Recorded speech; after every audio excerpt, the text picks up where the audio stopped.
Pressure. Every day I try to change. I'm in the third lane, doing 80 in the rain, and it's pressure. But trying to maintain a different aim, but everybody's pointing. Feel like I'm the target at the range, and I'm steady bruising in my own pain. When I let it go, the evil thoughts come back the same. I'm just trying to make it in my own name, but it's a roadblock. The cost when you cross in the fame. Pressure. Yeah, it's pressure. At the intersection, you on the brakes, can't get too invested. Every decision like a new investment that you accepted. You scribbled on that dotted line and shit got hectic. It's been many people that folded under that type of pressure. This world is cold, you knew that life would test you. When you got old, you made a slight correction. I did the same and they was proud of my direction, dealing with this pressure. They tell me pressure busts pipes. Maybe they just need a different type of pipe. Cause all my damn life, I've been taught to deal with pressure on sight. Cause when you bless, you move right. And when you stress, you lose sight. You gotta keep your focus and know that motivation's key. If you're not motivating me, then use a total hater, G. So let me elevate and keep it down. I'm trying to meditate. Hey, chill. Hey, I'm just trying to find a better way. Okay. I had to learn to switch gears. Cause you're just a small portion in the big field. We know shit can get real. That 1% they getting big meals. And while we stuck just paying big bills. See, I just can't sit still. Look at my check, bitch, get real. Now how the fuck I'm supposed to live here? I'm still trying to kill Bill. Cause every month this fucking still bill. I never fold, bitch, I'm still real. Every day I try to change. I'm in the third lane, doing 80 in the rain, and it's pressure. But trying to maintain a different aim, but everybody's pointing. Feel like I'm the target at the range, and I'm steady bruising in my own pain. When I let it go, the evil thoughts come back the same. I'm just trying to make it in my own name, but it's a roadblock. The cost when you cross in the fame. Pressure. Look, I done had that pressure bearing down on me. It was to the point it was nothing but diamonds found on me. Nobody around, no shoulder to lean on. So I just kept my dreams while they worried about what we going. Made it look easy. It was not though. I tried to miss the pothole. Just know them haters plotting on. Took them stairs to the top floor and kept it moving. A hard head making twos. I won't lose, I refuse. Every day I try to change. I'm in the third lane, doing 80 in the rain, and it's pressure. But trying to maintain a different aim, but everybody's pointing. Feel like I'm the target at the range, and I'm steady bruising in my own pain. When I let it go, the evil thoughts come back the same. I'm just trying to make it in my own name, but it's a roadblock. The cost when you cross in the fame. Pressure.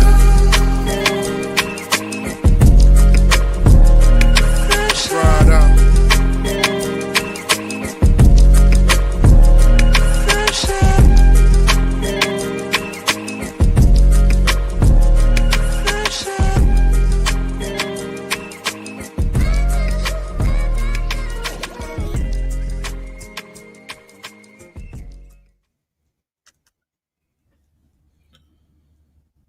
Yes, sir.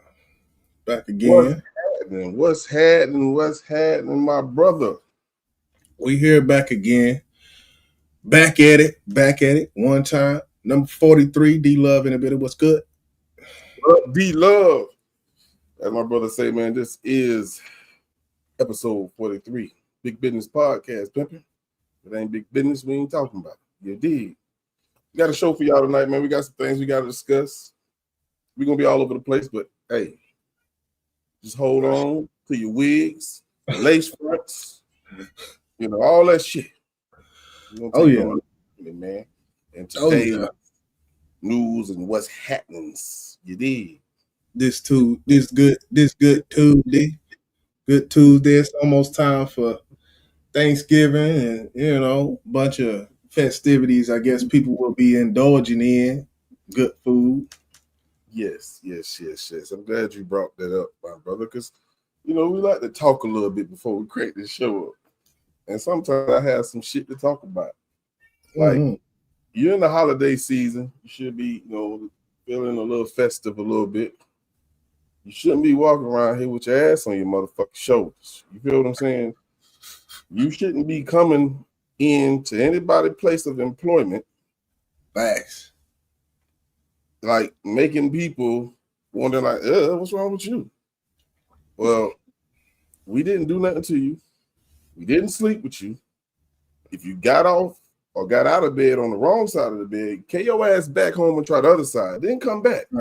Right. You feel me? Because I'm in a festive mood, and I don't normally be like that. Okay. And I can get a little ugly. You feel me?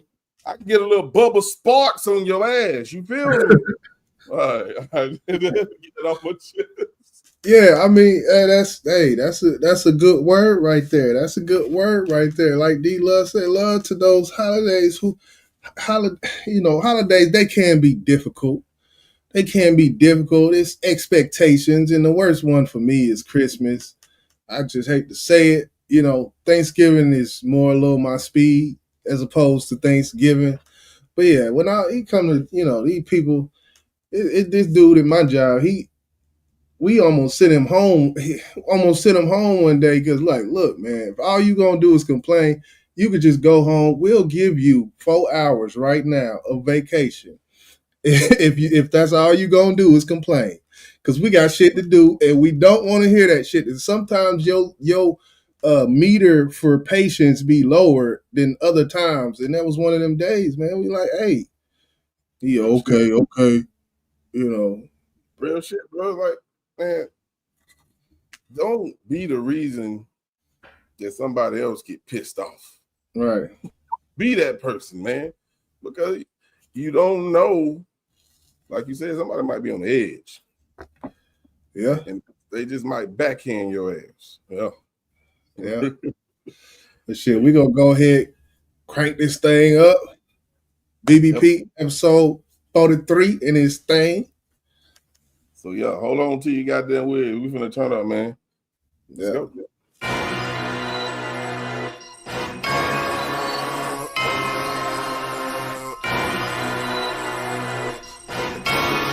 Time, let me pop my shit, man. Big talk. They done got me pissed off. $40 bottle, ain't no crystal. I ain't turned up in a minute, back to business, about to lift off. Bitch, I'm talking big talk. They done got me pissed off. $40 bottle, ain't no crystal. I ain't turned up in a minute, back to business, about to lift off. Bitch, I'm talking big talk.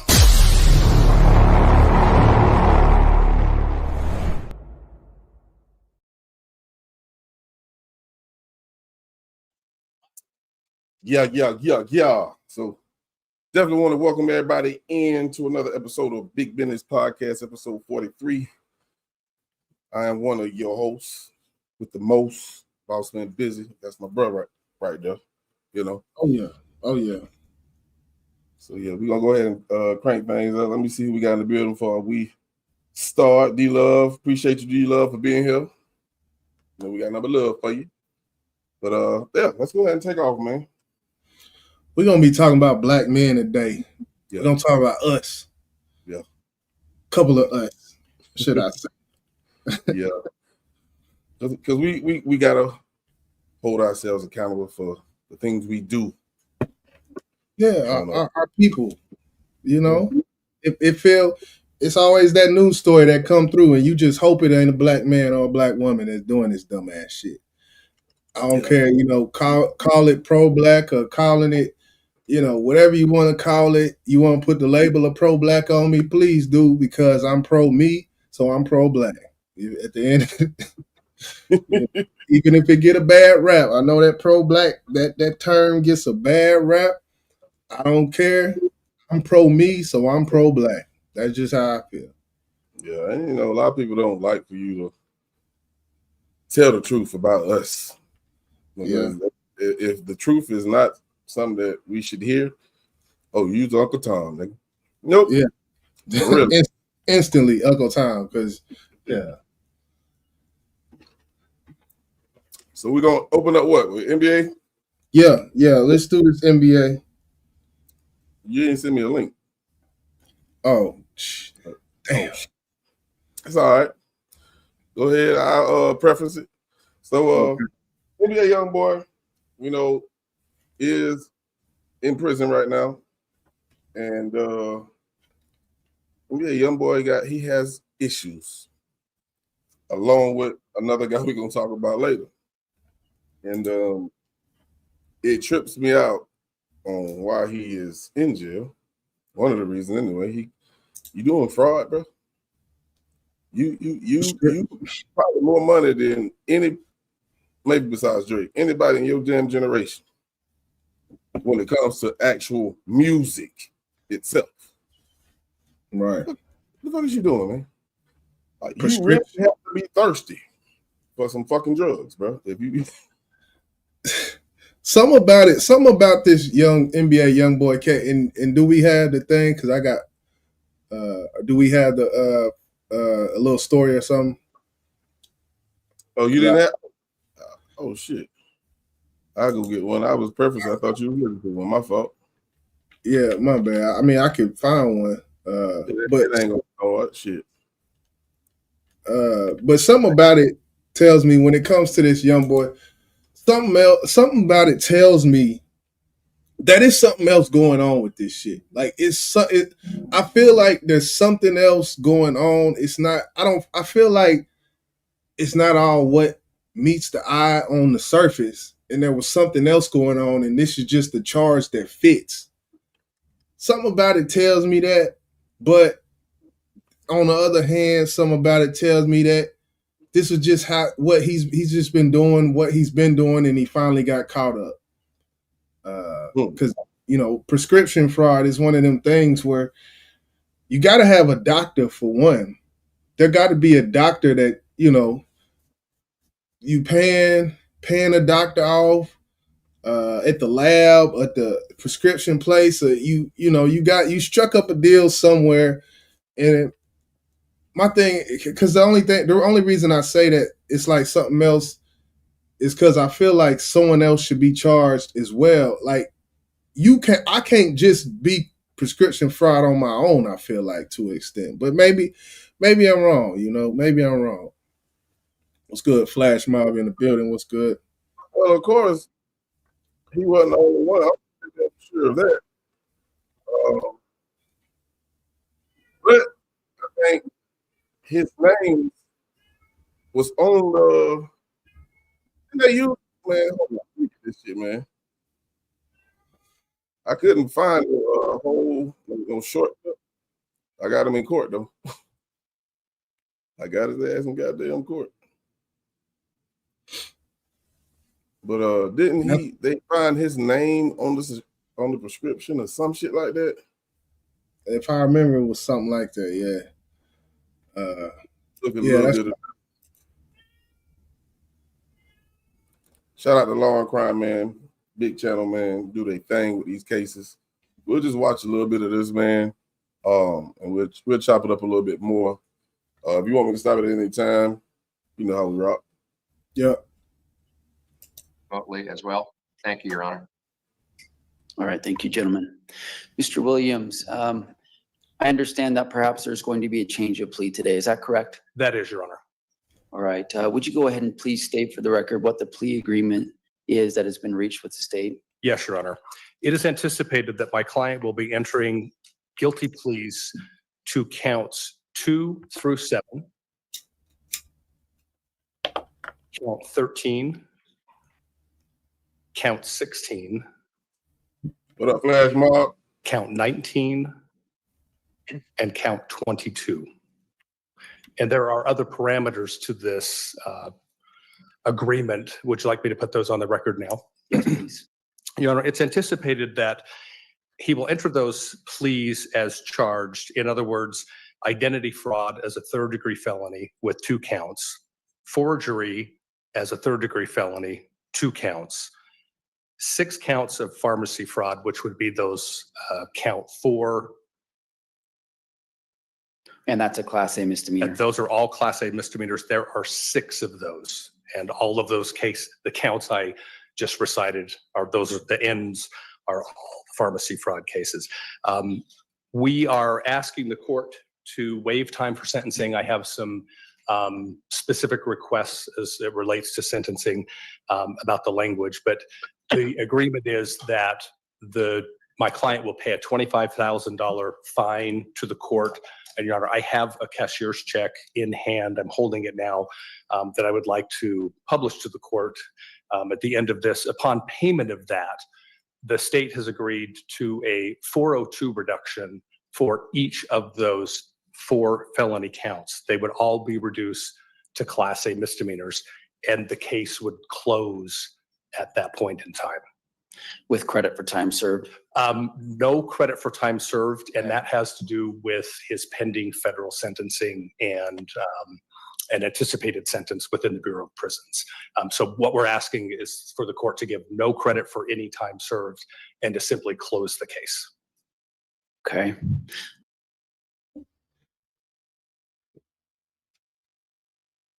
So pretty much what we heard is exactly what they did.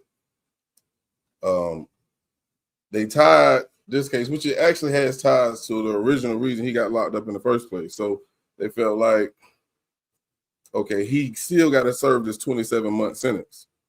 So that's why they presented this plea, and the money, which was huge, I believe, like, bitch, I got a fucking check right here. I pay the fine. Give him the money. You think the judge gonna turn it down? Fuck no. Fuck no. So he those charges right there, they actually dropped the misdemeanor, closed the goddamn case out, but he's still in jail. Right. And not till he finished that 27-month sentence. You know, the case is pretty much tied with the original reason. So now, what got him to this point, Jizzle? He was already on what, house arrest, right? Yeah, he was already, already on paper, already in the system and all that. So sitting at home, you know, he can't go too many places without, you know, permission from his probation officer or whoever. Sitting in the crib, nothing to do. An idle mind is the devil's playground. I just want to say that. You know, he can't go out there and do all the stuff he normally do, go to the club or whatever, go do shows and shit like that. And you got to imagine, we know he was already fucking with them damn pills, man. We know that. Right. But do you think that shit was going to get better with him just sitting at home, bro? Shooting all his videos at home? Well, look, I mean, Utah, recreational marijuana use is a thing, if I remember that correctly. Because I remember he had an interview where he was smoking a blunt during the interview, and the interviewer asked him something about it. He's like, "Oh, it's Utah, it's recreation." Like, so just the fact that you could smoke weed, but that wasn't his thing like that. That was just like, you know, after a while, you smoke weed, it's shit like a cigarette, man. It's just, I don't care how good it is. Yeah, it's good, but if you really got the urge for something else, you gonna find a way. And he made a way out of no way in Utah. And I see a title here that say fake being a doctor to run a drug. Yes. So what do they call fake being a doctor? Like, I think he got a doctor's signature, or it was something. I can't remember the entire story, but he used a signature. Right. I don't know if he got it off line, got it online or some shit. Yeah. And that would be, you would have to have either digitally or in paper form. And I don't know how many of y'all went to go get a prescription, but ain't no paperwork involved. The fucking doctor send that shit to the place. You tell your doctor where to send this prescription to. You do it to the nearest pharmacy to your house, so it's, you know, convenient. They send it over and you go pick it up. So that means somewhere in there, digitally, you know, I don't know how you would do that. I don't know. Yeah, I don't know either. That's normally how it works. You know, it's something from the doctor's office. I don't think you can actually take a prescription. Then again, you can just take your prescription up there to the pharmacy. Yeah. And they have them fill it, because I believe I've done that before. Yeah, I have too. I did when I got COVID. I took the shit from Parkland Hospital, just took it to Walmart right up there, and they boop, boop, boop. 2 hours later, I had my shit. So I guess paperwork is still a thing.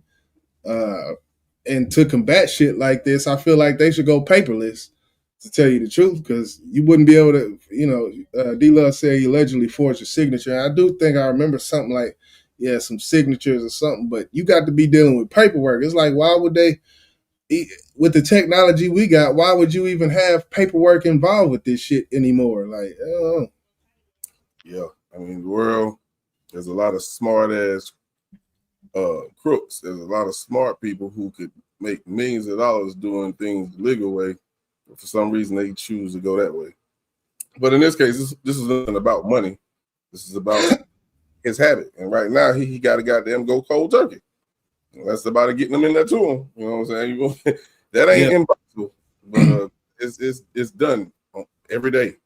Oh yeah. 27 months. Let's say he ain't getting any. That's 27 months. What's that? Two and some change. 2 years and 3 months. Yeah. So I guess my last question for this particular segment, what you think gonna happen when you get out? You think he gonna dibble and dab a little bit right back into that shit? Hey, if he do, you gotta be smarter than that. You got to, have your cousin do what you was doing. Somehow, but don't do nothing involving directly with that shit. You got 5 years on probation after that. And didn't they say that 5 years after probation, once he serves 24? So it still make me wonder. I think this is the part I can't understand. You're a celebrity. You're known. We know celebrities can get drugs better than any goddamn body because they should have a plug if you are that type of person who dibble and dab and those type of extra activities outside of your music career. Why the fuck, what pushed him to do this dumb shit instead of sending your homeboys to the plug and getting your shit? I would not understand that for the life of me. Maybe trust. Maybe just simply trust. They say, if you do a crime by yourself, can't nobody tell on you. So it might have simply just been that, just not trusting people. He didn't go to them goddamn places. I think he sent somebody. Like to pick up the prescription, I believe, if I'm not mistaken. Correct me if I'm wrong. I believe he sent somebody because I think they had seen his SUV or some shit at the goddamn place. So he wasn't by himself. He was lacking trust. He should have goddamn did what I just said instead of sending somebody else. Yeah. Drugs is a hell of a drugs. That's all I can say. Shit. Yeah. You got it's a mindset thing. It's almost like for you to stop doing so, like you got to take your power back type of thing, and a lot of people aren't mentally in a place where they can do that, where the drug is more powerful than their own mind at a certain point. And we're gonna get into that when we're gonna talk about Kodak a little later. Matter of fact, after this next topic, I wanted to chop it up with. And this next topic, it kind of talks about the life expectancy of Black men in America. And I actually found something out that our actual life expectancy, when it comes to, if you look at a chart of Black men and white men, and from the year 1970 to 2010, if you look at the U.S. life expectancy when it comes to white and Black men, what you will see in this long sample size of statistics is that the Black males' life expectancy, it basically goes up and down. Well, not down, because it is getting more because of different health advancements and things like that. So it starts down here, and imagine this being the Black male and this the white male, because of course they always statistically live longer. But what I noticed is when the white males go up to Black, it does this. Like it stays on course with, like, say if white males jumps up in 10 years, then black males jumps up with them in those 10 years. And the national average kind of does the exact same thing. But one thing that I did see that was kind of like, good to see is that for a black man, it's 72 years right now. It was 67 for white men, 74 years. And they go into a lot of different factors and why it's like this and things. Factors that can influence the life expectancy include access to healthcare, of course, socioeconomic status, prevalent health conditions, and they did add homicide rates on there. Now, I don't know, that may be propaganda, but I feel like with white and black males, of course, if the homicide rate is going up in different states, then that would add to, when it comes to life expectancy, that would be a stat, I guess. And of course, the COVID times, that was something else as well, in which a lot of people don't believe that those stats were true when they talked about how blacks were dying more from it. Less stress will grant you longevity, D-Love says, and I can see that. I can honestly see that. But when it comes to black males in our life expectancy, it is going up. It's not what white people's is or what white men's are. But there's a lot of factors come into play. I don't know. What's your thoughts so far on that? I don't know.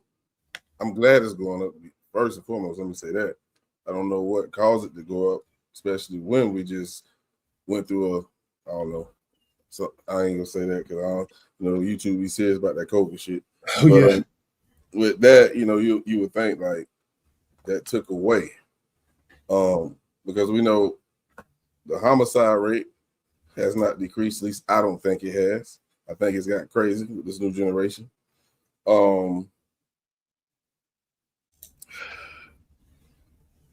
And I guess it really does determine where you live. How you come up in the hood. The chances, and we know we can just throw Chicago in there. I bet you the black man life expectancy rate just in Chicago alone probably dropped about 10, 20 years just in Chicago alone. See that, and I didn't get that far into it. I wish I would have now, though. I didn't even think about it. I kind of stopped when I got that, but I wish I would have kind of did it by state.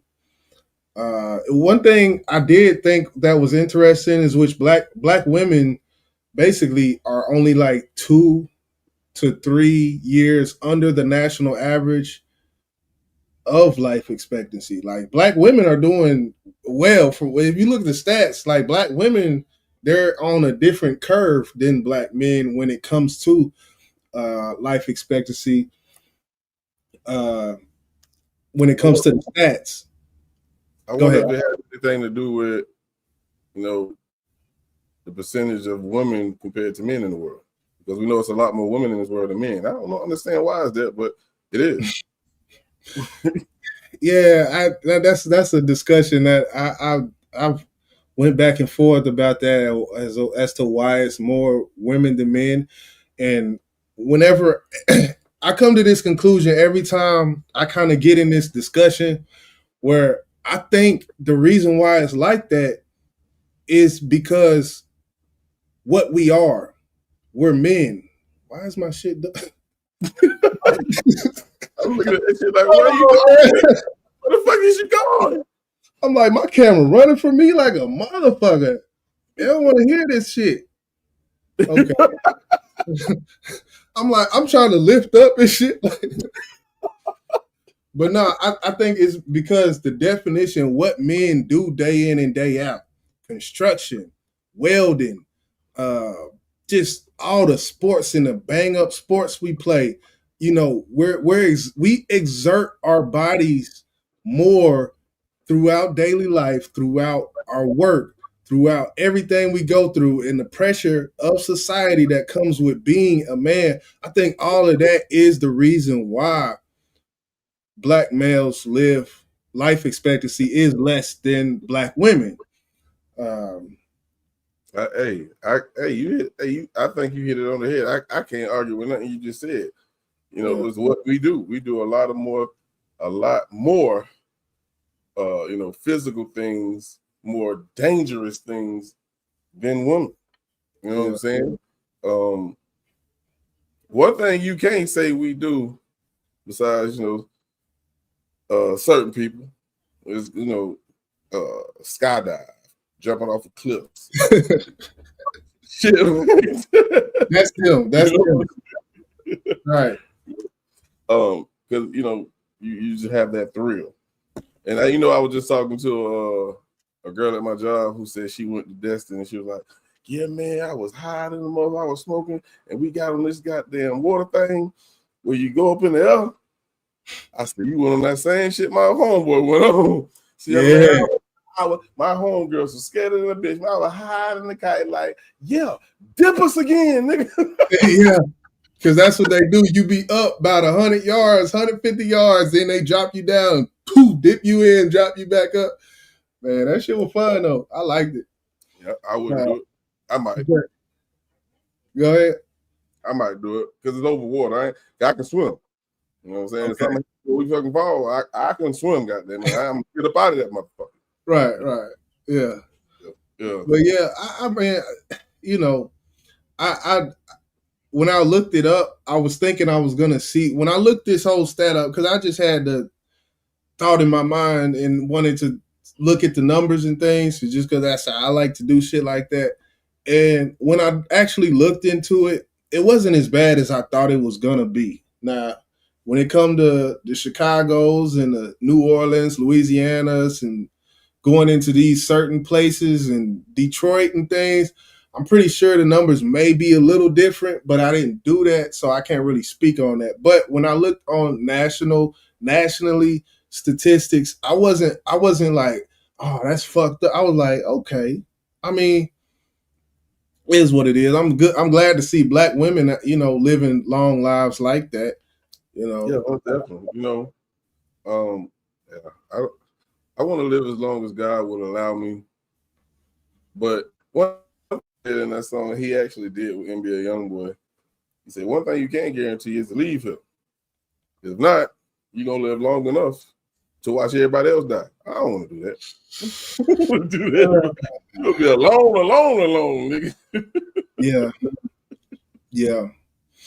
Yeah. And another thing like me not having kids, like we've talked about old age on this channel and different things like that. But there's a different mindset, I think, from people who do have kids and people who don't when it comes to topics like this. Because for me at the moment, if I'm not 90, I'm okay. I'm okay. But I'm kind of going off. But you say you don't want to see 90? Is that what you're saying? Like I'm okay. Like if because I'm big on like my life. Like I want to be good, but if I ain't good, I'm good. I'm good. If that makes sense. Makes sense. Okay. Definitely makes sense. You don't want to have to goddamn be wearing no diaper and shit. You can't control your bowels and you can't see and you got dementia and Alzheimer's and that's the worst thing in the world. Alzheimer's. Yeah, it really sucks. But yeah, man, that definitely a great topic. But world, life, you got free will. You make the decisions. And one thing, and I just want to share this with y'all, I thought about this driving to work one day. When it comes to life and how long you're here on, or before you leave this earth, should I say, it's all about choices. And You have the free will to make any choice you want to make. But I will say this, you do not control the outcome. What we try to do, most of us anyway, is try to make the best choice or the best decision to get a better outcome. That still doesn't guarantee you're going to get a great outcome. So the only thing we can do as human beings is do the best that we can do. Because it will impossibly prolong your life. But if you out here jumping off cliffs, fucking with that fentanyl.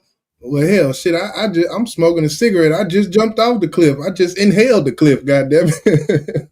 Well, you know, that's a habit that a lot of us have, you know. Yeah. But, you know, we gonna make bad decisions. We gonna do that. We gonna make the wrong decisions. But if you can make more right decisions than bad decisions, that it will help prolong. It's not a guarantee because you don't control the outcome. That's the best way I can explain life, bro.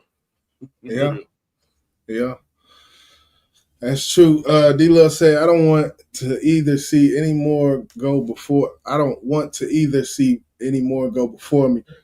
Flash Mob say he want to live to 99 if the Lord allows. Salute to you. Yeah. Flash Mob, you ain't gonna be getting no pussy at 99, nigga. She gonna say, shit, I'm gonna be standing up in that thing like this at 99. Just Yeah, we're gonna keep the show rolling. We talking about us, man. We talking about us. We gonna go into this next, brother, just like YJ said. Kodak Black, man.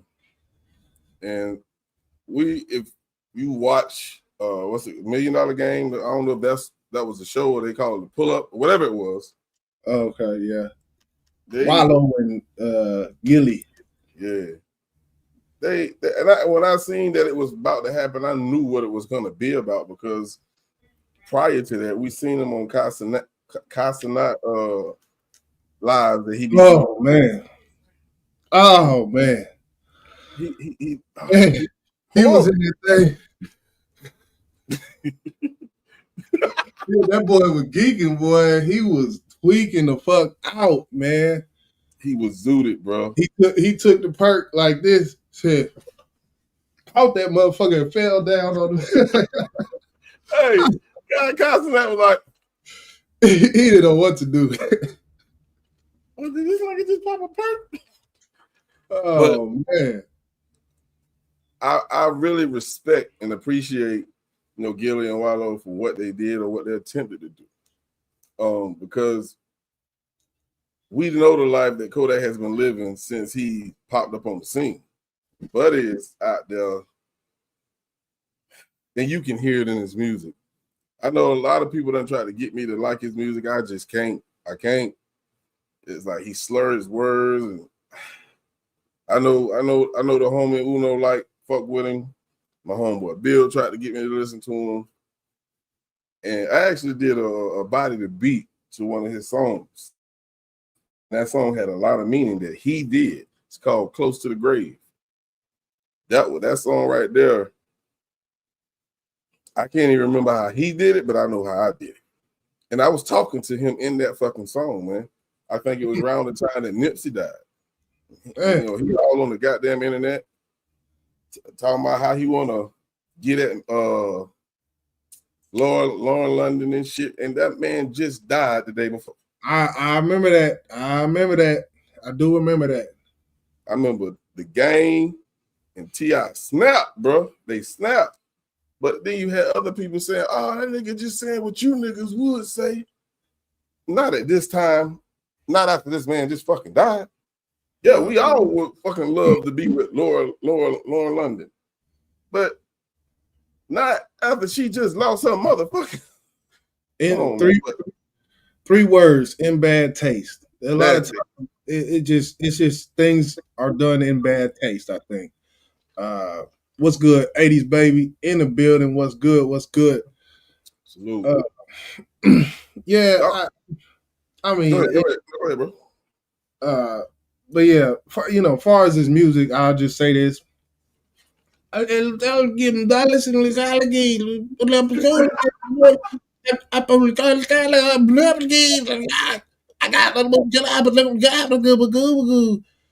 anyway,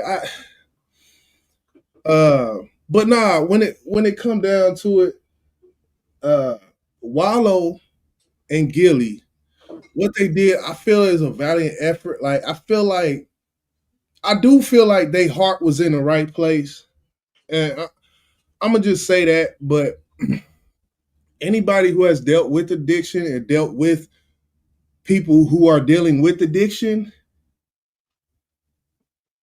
you know, and you have seen that there's no intervention that can make that person flip that light switch on and off.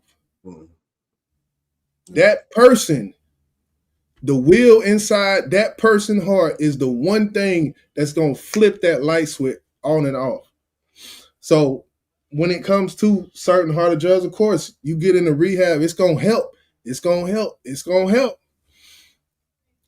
But at the end of the day, inpatient, outpatient, different things. It's easy to do things good whenever you're inpatient, outpatient.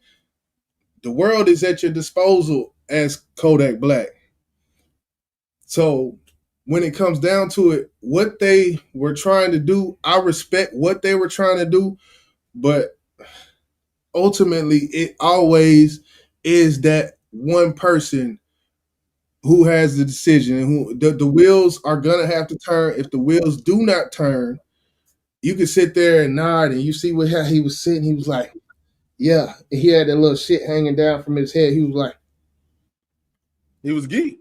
he was playing with the shit while he was listening. Like he was twindling his head and shit.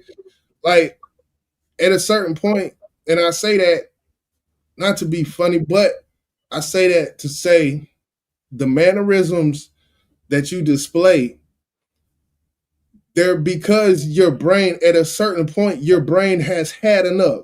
I said a million times, you done had enough. Your brain has had enough. It's not what it was.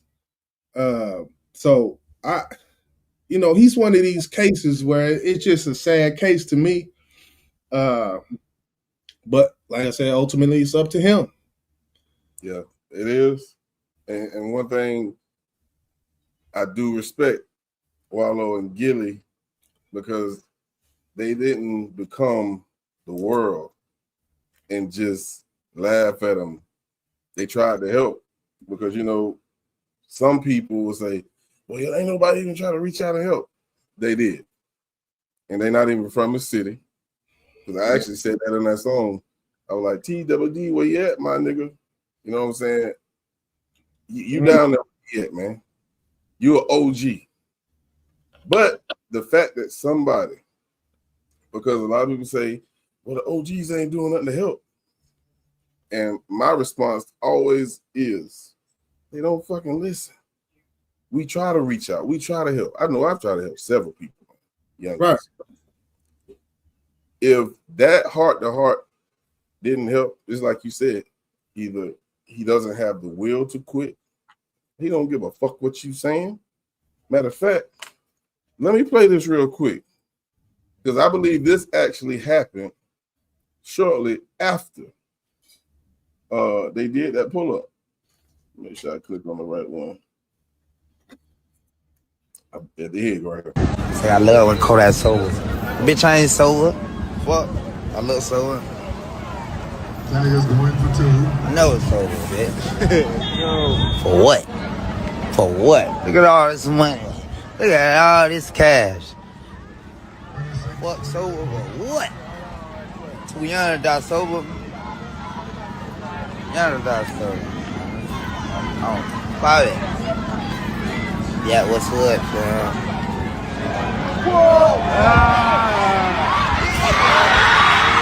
You don't talk about the D-Law.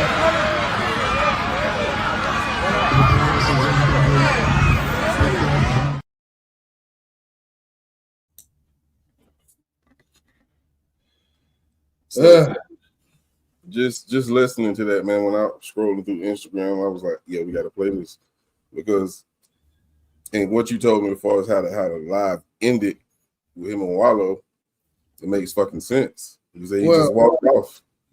Yeah, like when I was watching, because I put up the short on the bank about when they was talking to it, chopping it up with him and whatnot. And the thing I thought was odd about it was everything was cool. Then they did a little like impromptu type video. I think Kodak Black was maybe shooting a real video for a song. And then after that, they tried to kind of it almost felt like they were trying to corral him to talk. Because it was kind of like they just pulled up on him, like, in his projects where he was at. And, they was talking about, oh, you got all these cars out here, but it's nothing but love. People ain't looking at you, side-eyeing you or whatnot. And while they were, trying to kind of like corral him, at a certain point, somebody pulled up and he just, hey, and then he walked off and went to talk to them and the interview was over with. So I thought that was weird because it wasn't like, all right, salute coming out. It wasn't no like peace out type shit. It was just like someone else pulled up and they really, I don't know, it came off weird to me. His mind was made up before they even started talking to him. I'm gonna be respectable because somewhat, should I say, because we on this podcast, they had the cameras out there and shit like that. So I'm gonna listen, but I don't give a fuck. I'm still gonna do what I do, right? And that's just the mentality that these youngins have. We talked about Young Dirt when you said he was doing his music and he said almost healed. This nigga right here, almost. Almost, I think it went from almost here to locked up. Damn. But all I can do is pray and leave it in God's hands, these youngins, man, because one of my favorite youngins that rap is gone as well, Mo3. And when you live in that life and you mix in that street life of music, bro, that shit ain't gonna mix, bro. It's not gonna mix. And I understand we was young one time. I was young one time. I was out there in them streets, so I'm not gonna act like I'm brand new or I was innocent when I was young because I did dumb shit too. But when you grow older and you start seeing, this is what changed me. When I start seeing all my homies, they used to come to my crib, drink, smoke, party, start dying, senseless death. That was not opening for me, bro. I said, you know what? I got a daughter that needs me. So, that was my motivation. I got to be here because she didn't ask to be here. So I think they need something that means something to them to motivate them. And one thing Wallow did say, you light up when we talk about your kids. Well, what's going to happen, Kodak? I mean, I'm pretty sure if you do pass away, they still have money, but it can't replace a father, man. It can't. All right. I'm going to run through a couple of these. D-Love say, he has to hit rock bottom at this point, and a lot of people may say he has already hit that and moved past that. Trump got him out of that. And so a lot of people may say he already has. Publicly reaching out, everybody isn't receptive if you publicly intervene, and I do agree with that. Yeah, I can't take that off the table. I sure can't take that off the table because no matter what I will say about it is no matter if it's public or private, the outcome is still the same as the shit that I'm talking about when it comes down to the person wanting to do it. T.I., Big Crit, T.I., Big Crit, and a couple other artists, Killer Mike. Their artists have been noted for saying they reached out to Kodak. Jeezy was another one where he got a couple songs with Jeezy. Artists have done that, you know, privately as well. So that, and I just say that to say it don't matter if it's public or if it's private, because ultimately it's up to him. Yeah. You know, Killer Mike, Big Crit talked about the same shit. He reached out. They got so. You gotta want help. You don't want help. It's like talking to a goddamn brick wall, man. Sad, but it's true. Yeah, sad, but it's true.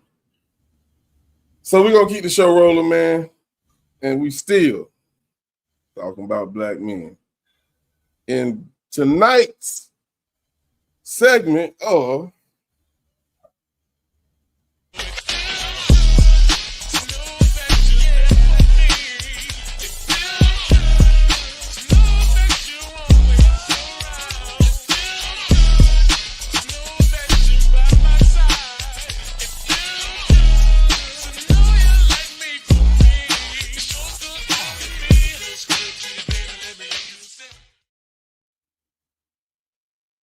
Feel Good Story of the Night. Let me find my banner real quick. We talking about another black man and some black kids, along with a couple of whites. You know, nothing wrong with that. I ain't racist at all. But I remember last year, YJ, I'm pretty sure you do as well, when prime time. Yeah, I want y'all to go out here and play a good game today. Whenever y'all go out here, it's not going to be none of that pussyfooting around. We going to go in here. We going to get this win. My bad. I ain't gonna play no clip, but I just want to say big salute to Prime Time and what he has done in Colorado, because we know his first year was kind of rocky. You know, a lot of people expected him to change things immediately. Yeah. But second year to be 8-2, and now you're ranked like what, 16? So last year, this song would have been a lot more prevalent if their record was like it is now. I'm praying them boys goddamn make a playoff spot. So we ain't coming no more. We here. We here. Y'all know what it is. I just threw this shit together while I was talking to you, bro. So salute to the motherfucking Buffaloes and Coach Prime. We got now. We ain't got next. We got now. We ain't coming no more. Better move out the way. Better move out the way. They ain't got nothing else to say. You can doubt us all you want. You can doubt us all you want. We coming. We coming. You better move out the way. Better move out the way. They ain't got nothing else to say. You can doubt us all you want. You can doubt us all you want. But it's up. It's up. It's up. It's up. So all the haters y'all can step on. It's time to move on. Coach trying to find a new home. We talking Buffalo strong. Them old L's we tell them so long. You can't tell me I'm wrong. Hey, we gon' run this 9 round. That mean the 100 go long. Hey, hold on. They just don't know how Buffalo roll. You better know we gon' protect home. And that's the end of your road. And they know wherever we go, know that we don't fold. We know the haters talking. We just act like we don't know. Don't let go. And they know we strap up. We put on. We go hard. They go home. That's on guard. They'll fold. Make them roll. But no tide. We roll with no grind. We coming, but we live. Colorado has a ride. So let's ride. Move out the way. Better move out the way. They ain't got nothing else to say. And you can doubt us all you want. You can doubt us all you want. We coming. We coming. You better move out the way. Better move out the way. They ain't got nothing else to say. And you can doubt us all you want. You can doubt us all you want. But it's up. It's up. It's up. It's up for them. Move. Or we gon' move some. Go. We come. Go. We come. Or we gon' move some. Or we gon' move some. Go. We come. Go. We come. We better move. Or we gon' move some. Go. We come. Go. We come. Or we gon' move some. Or we gon' move some. Go.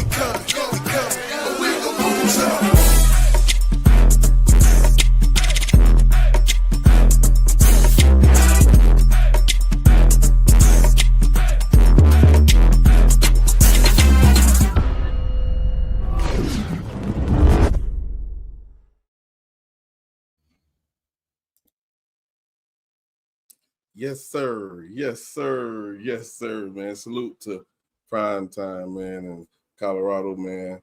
Keep going, man. Because y'all got the same goddamn record as my motherfucking dogs right now, so I can't talk shit. Hey, And, so yeah. You know, let me just say this. You know what'll be real big, and I think that's actually going to happen, bro? I know what's going to happen. I'm going to tell you when you get finished telling me. Trophy winner and coach of the year from the same fucking team, bro. That'll be huge, bro. And guess what's going to happen after that? What? I like to announce to everybody today. No. I will be going to the Dallas Cowboys. Hey, you know what? That's a good story.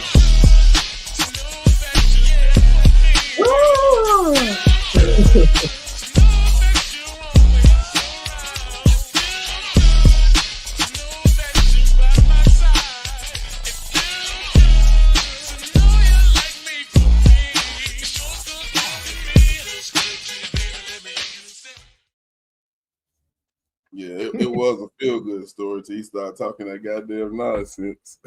Hey, from what I'm hearing, Hunter should get the thing though. The Heisman. I don't know. It's another dude with a weird name that I guess is in a running. I guess. Yeah, that running back. Yeah. But yeah, man. Salute Coach Prime, man. Feel good story. We gonna keep the show rolling. Episode 43. One time for the one time. Hit that like button if you ain't. Absolutely. Please do that. Where you want to go at next, man? Do you want to? What we got? Segment? We got the new segment we gonna add in today, and yeah, we got Tyson. Well, you know what? We on sports. Let's go ahead and do that. Okay. All right. So yeah, we're gonna move on to Tyson. Then we can actually we'll figure it out as we go. Of course, we know Tyson and Jake Paul just had a fight, and it didn't go the way a lot of boxing fans wanted it to go. You feel what I'm saying? And looking at Tyson train for this fight, remember those videos? remember those goddamn videos? That boy, he was locked in, wasn't he? And then you see him in the ring looking like a totally different person. I'm trying to pause this shit. And you like, wait a minute. That ain't the motherfucking same person I goddamn seen goddamn hitting that damn punching bag. No. Well, you was moving quick. But when he got in that ring, man, now in the beginning of the fight, he threw a couple of slugs. And we're going to play a little highlights real quick. Not much, just some of it. And then I'm going to show you this little quick short. And I don't know. I don't like saying shit is rigged. I don't like saying they doing the fool with this. We're going to talk about it. But 2 + 2 gonna always equal 4. And what I saw, that shit ain't add up, bro. So hopefully, goddamn, this came from Bleacher Report, so obviously they can play it. Damn it, we finna play it. So just take a look at some of the highlights, just in case you missed it, man. Mike Tyson, we are putting the real in surreal, and Tyson, in his trademark, coming out fast, or how fast he can be at 58, Roy Jones. Rounds, Jake Paul, 12 of 53, 23%. Oh Tyson coming out aggressively. Tyson, 7 of 34. They keep messing with that mouthpiece. Oh, left hook. Triple left hook by Paul. Mike's He hurt. wobbled Tyson. Mike's hurt. That's what all referees do, but Mike Tyson taking punishment here in round 3 from Paul. Taking bad punishment. Mike does not look good right now. Land a beautiful jab with right hand first. Right there. And knock Mike off balance 2 times. And Mike was highly off balance right there. Find out sometime, but in terms of Jake Paul, you're right, Roy. He's Father Time is undefeated. Listen here, man. Unless your name LeBron James. Listen here, man. Listen here, bro. Listen here. Those blows that Jake Paul was throwing was not no damn hard ass blows. I don't give a damn what you're talking about. You mean to tell me a couple of these knocked him off balance like that? No, hell, fuck no. Mike Tyson got a head like a rock waller, bro. When Tyson started, we seen We predicted. Did we not predict that on this show that he was going to come out like that? And if he didn't get him in the first 2 to 3, that we predicted the fight here. But he didn't extend a lot of energy doing that shit.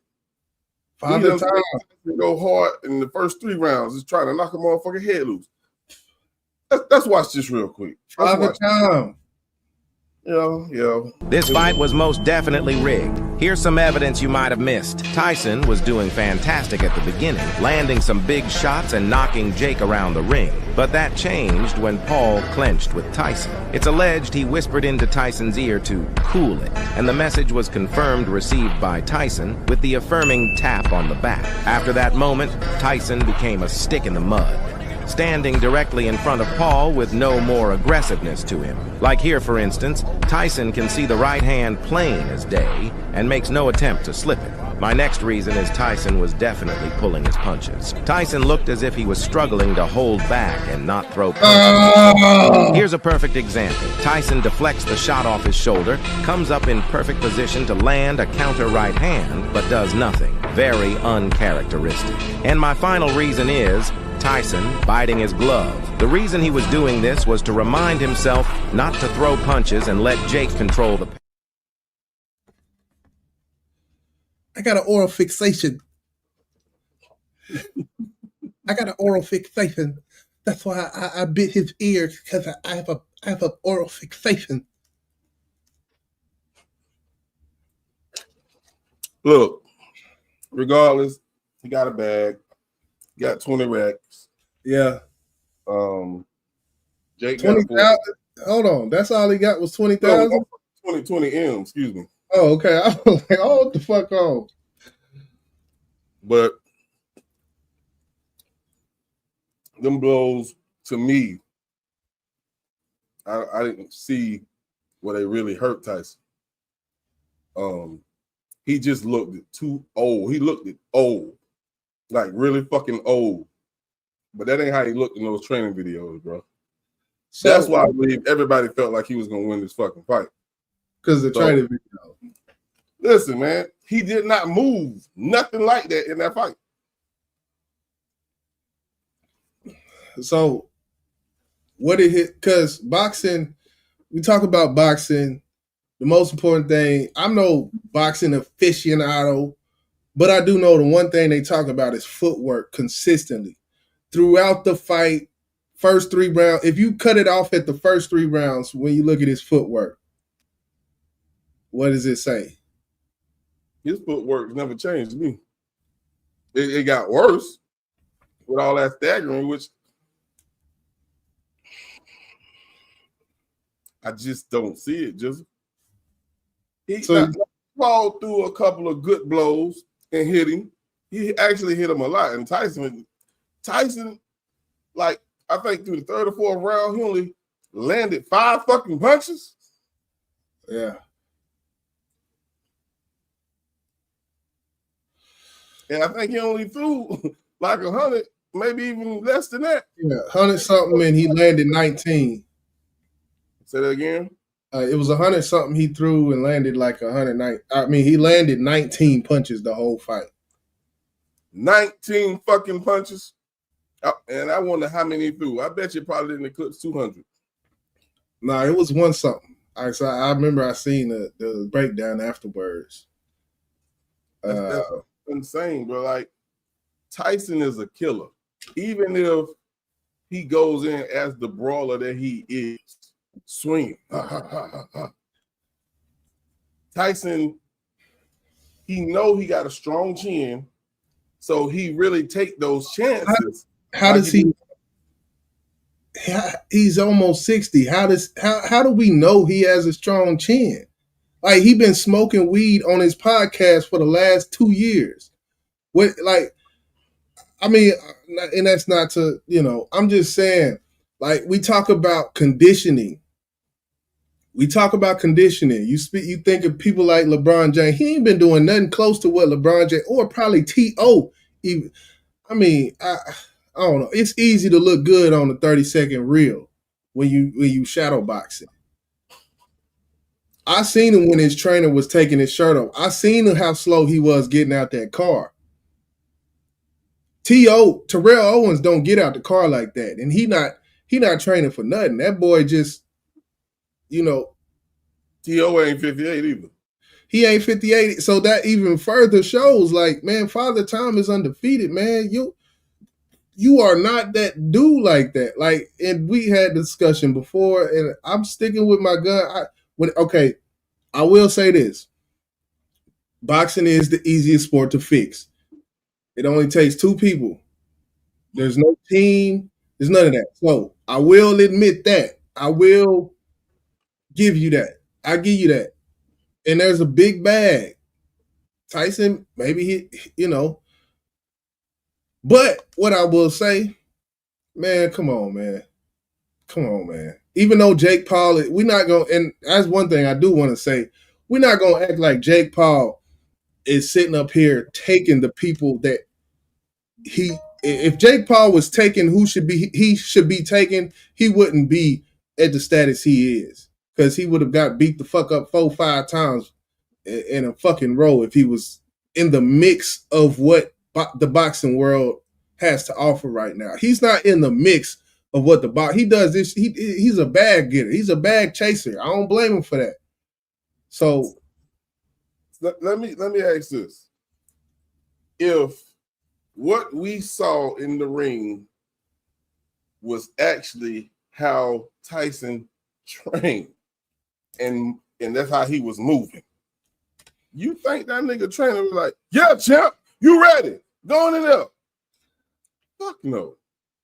Because if he moved anything similar to how he did in that ring against Paul while he training, ain't nobody finna send that man out there to get hurt. That's what I don't understand. Because if you train, and the closer you get to the fight, you have to understand, all right, I have a decision to make. Am I ready or not? And what we saw says either it's rigged or he wasn't ready. I'm not going to no motherfucking ring if I ain't ready to fight nobody. For $20 million, you not going in that ring for 6 rounds? No, we're talking about Tyson. We're talking, me being who I am. I ain't got no fucking money like that. I ain't saying Tyson rich. You know what I'm saying? He ain't got the money that he used to have because, he blew a lot of it. But at 58, damn near 60 years old, you're going to risk getting hurt. Even though at the end of the fight, it looks like Jake has some fucking sympathy for this nigga. Right. You know what I'm saying? Because the way it looked like he could have knocked his ass clean off his damn rockers. So, yeah, you talking about the optics of it, and I get that. So when it comes down to before the fight, weeks before the fight, and they ask him about his legacy, because what you're alluding to is that he cares about his legacy, but before the fight even came out, he said he don't give a fuck about that shit. He said he don't care about no legacy. So that right there tell you, man, yeah, he'll still go in there. He told you, I don't care about that, man. Tyson better not get back in that fucking ring no more looking like that, bro. I mean, I know it's hard, man. It's hard to see the greats lose their gumption. It's hard to see it. It was hard to see people watch Michael Jordan, even though MJ at the Wizards, he wasn't no slouch. But it's hard to see somebody watching that MJ at the Washington Wizards after they was a fan of that. And of course, the gap is bigger. So Father Time is undefeated unless you're LeBron James. Now, you know what? I almost said fuck LeBron James, but I like LeBron James. That man had 4 triple doubles in a row, goddamn it. He ain't no fucking MJ. That's just it. I'm gonna leave it. I'm gonna leave it there. Yeah, because I will fight you. We'll go back and forth. I'll never give up. Right. And I know that's why I say I'm gonna leave that alone. I just wanted to throw that little jab out there and see what you do with it, but I don't want this show to be 5 hours. Oh man. I be going back and forth with my partner, Willie Barker, in my inbox. He sent me a goddamn LeBron James video every day. Man, God damn it, man. Look, I don't give a damn. 10 scoring titles, 6 championships, 6-0. I don't give a fuck what you say in these videos, nigga. I don't care. I mean, and D-Love, she feels like it's orchestrated as well. And this is boxing. I do feel like, hell, whenever he was at his peak, look who he was fighting. So, I you know, hell, you gonna say this is rigged. You could say all that is rigged too, because them motherfuckers he was fighting wasn't about shit. Shit. Some of them. Vander put that fucking whipping stick on his ass, bro. And that was at the decline. Like that was later. You think of Iron Mike, you don't think about that. You think about them others with the fuzzy footage and all that shit. Who was these people? Shoot. But man, look, back in that day, I don't know who those other guys was he fought back in the day. That's who I guess wanted to fucking fight him. I don't want to fight nobody who's talking I want to eat your children and shit. No, I don't want to fight him. I want to fight him. He crazy. But Iron Mike, still Iron Mike. He is, to me, he's always going to be the second greatest heavyweight to me, in my opinion, of all time. And the fourth best boxer of all time. That's just my opinion. You got Mayweather above Hill, right? Damn right. Got to. Okay. I'm just making sure. That's why I said overall fighters, but I said heavyweight. Yeah, you know what I'm saying? So okay. He the man, bro. I fought with Mayweather. Okay. Yeah. We're gonna keep it moving though. We're gonna keep it moving. What you over there drinking on, bro? Somebody to beat. Got a little box of Tito's. Okay. Mixed with a little Celsius. And Celsius. You know what that? Celsius like that's that little thin can. Yeah. Okay, I know what that is. Give you energy. Yeah. When you see me up here like lit. We're gonna keep it rolling. I'm on this good old straight, good night loving with my beers, the chaser, as always. So y'all, you know, if you don't want to see me drinking, and hey, is what it is. This my bar. I don't go out. That's the thing. I don't go out, man. I don't go out nowhere. So when I come up here for this live, man, I'm sitting at the bar right now. Shit. Hey, for real. I'm at the bar too, bro.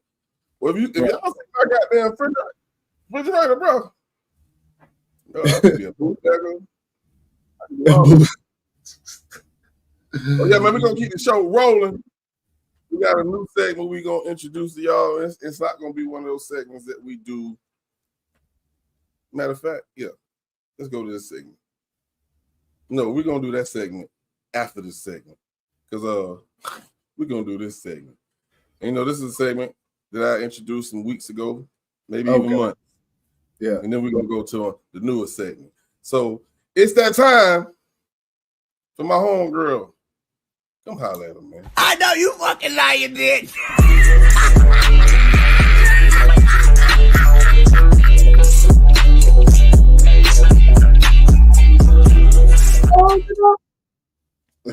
I like that shit. So I don't know where this couple come from, so I can't tell you. But this was the weirdest conversation I ever heard in my fucking life. And the young lady who started the conversation, well, let's just say it didn't end well for her. Hey, roll that beautiful bean footage. Every second, every hour of the day, I'm thinking about what you're doing. School and doing the street, I can't focus on school. You can't focus on school. Why you can't focus on school? Because you're so focused on me. And I'm focused on trying to get this paper so I can get the fuck on. And you worry about me. You just did 4 fucking years in college and you still worry about me? Go be that lawyer. Help me get the fuck on. I know you fucking lying, bitch. Oh man. Look, there are several ways that you can take what Buddy just said to him. But when I first heard it, I felt just like that person recording that shit. Like, oh shit, no, he didn't just say that.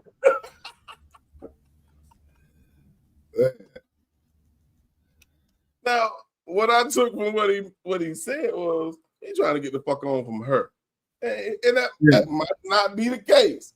I think it was. I think it is too. Because, you know, some people say, oh, he's saying for them to get the fuck on from where they at. That could be. But nah, I think he's trying to get the fuck on from you. Looked like they was inside some kind of child support court or something. I don't know where the fuck they was at. Maybe the clinic or something. I don't know. That nigga say, help me get the fuck on. Right. Man, Dog, that don't get no raw, no rugged than that, bro.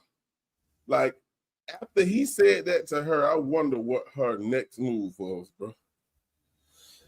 Yeah, they going through it. I don't like. I'm not one for the public. You know, that's one thing I don't do right there. Like what he did, I understand, but that's something I don't do when it comes to public. You know, spats. I feel like public spats, man. Look, I'm not finna do it with you. I be done walked off. Yeah, and you know what the crazy thing is? He had a point up to that ending part. You know, she just spent all this time going to school. You know, she got an education, and it seems like she wasn't doing what she was supposed to do because she was so busy worrying about where he's at, what he's doing. You know what I'm saying? You should be at this point, you know, in your field trying to find your dream job. But what it sounds like is the way he moved is suspect, and she don't trust him. But it comes to a point, ladies, niggas, that if you spent that time doing something, chasing a dream, and we kind of touched on this last night. Don't let nobody stop you from chasing that dream. You know what I'm saying? I don't know if he helped her go through the 4 years of college. Now, if he did, that's different, but it don't sound like it because he asking her to help him get the fuck on. And see, the thing about it, she probably had, you know, how they say, oh, you got something going for yourself. Like she probably had more going for her than he had going for her. He said, I'm trying to ... I'm trying to ... but you ... So to me, it sounded like she, like, you know, she had something going for herself type of thing. Yeah. D-Love say, where was his redirecting if he cared? Her world was probably shattered. Yeah, you know, especially, man, the crazy part is how, you know, how much when you look at statistics when it comes to black women with college educations compared to black men, the numbers are staggering from what I've seen. You know, these sisters is out here doing their thing, man. You know, yeah. Yeah, they are. And if she's that smart, she can add 2 + 2 = 4. 1 + 1 = 2. Yeah. This nigga snapping on me equals I need to get the fuck on. Right. In public. Because it's a difference between snapping on. That's why I said what I said earlier, because it's a difference between snapping on somebody and snapping on somebody in public. Like, it's a whole different ball. Like, I'm snapping on you in public as a man. And see, this might sound a little, you know, such to the ladies, like it might, you know, but as a man in public, I feel like if I am doing that, then that's me giving you power. Like, just the optics of it. Anytime I see a man snapping on a woman in public, I say, oh, that woman got you crazy. Because you done got out of your body as a man.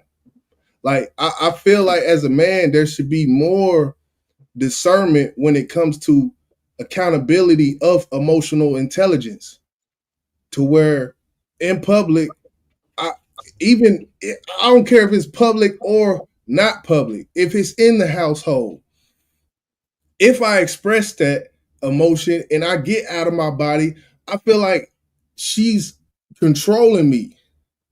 Like I really, even in that situation, I don't care. I don't care. I think he was trying to get the fuck on, so I don't feel like she was in control. Except the fact that he needed her to get the fuck on. And see, we don't know the full situation. I guess in general, as a man, the way I move when it comes to females, you're not gonna see me get to here. Because before I get to here, I'm finna say some shit. It's gonna be in the same tone I'm talking right now. And if you escalate, I do the opposite. So I just feel as a man, yeah, it's kind of like we gotta have that. We gotta have that, man. We gotta have that trait in us that makes us feel like we're better than. It sounds terrible when I say it, but as a man, you gotta have that feel, or I have that feeling that I'm better. Like my brain is emotionally better than. Yeah, I know. I know. That's that nonchalant jizzle, nigga. Man, look. All right. All right. You sit your dumb ass over there. That's what you do. I'm bullshit. But I get what you're saying. You don't want to let them see you reach that point because now they know they got you. Right. So if you don't react like they expect, they fucked up in the head. But what they will do is continue to throw jabs because they're not getting that reaction out you. So at that point, when you see that continuing to happen, man, just better leave. Yeah. Leave. It's a choice in everything. And really, it's not really her, like you said, letting her see that side of you, but it's letting you see that side of you. Because that's what's 20 times more important than what she sees. You got to look in the mirror type shit. That's how, Yeah, but you as a man, as an individual, you know that side lives there. So it's up to you to prevent it. I don't think if it does come out, it's gonna make you like, nigga, you look stupid because you knew it was there. And everybody has a button, bro. Everybody got that button. I don't give a damn how calm you is, just a motherfucker hit that button, you gonna fly off the fucking handle. That's why I say just leave. Yeah. And I done got that button pressed. I think about 8 years ago the button was pressed. And that's the only time I ever slapped open hand a female. And that was the only time I have, and I haven't since then. I've never even gotten mentally to that place since that point in my life. Like it's a mindset type thing, I feel you. I understand that. But we got a little serious on I know you're lying. Yeah, that's crazy. I ain't think. But yeah, that was this week's I know you fucking lying, bitch.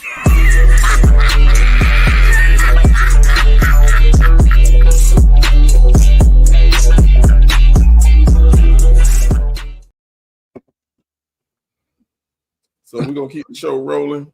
We're at 125, so we're doing pretty good. We're doing pretty good. Me and Jizzle talked backstage the other day, and we decided that we was gonna implement a new segment. And some weeks you're gonna see one of the three. We got YJ's Loaded Question. We got I Know You Lie. We got I Feel the Feel Good Story.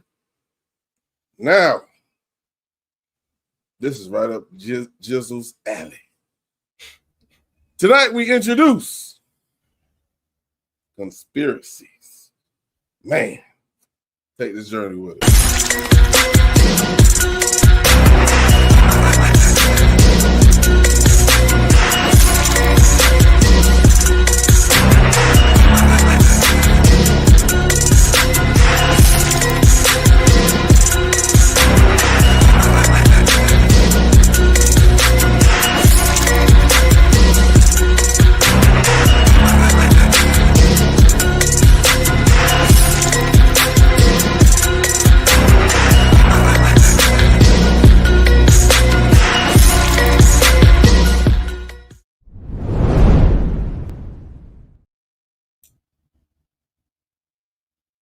All right.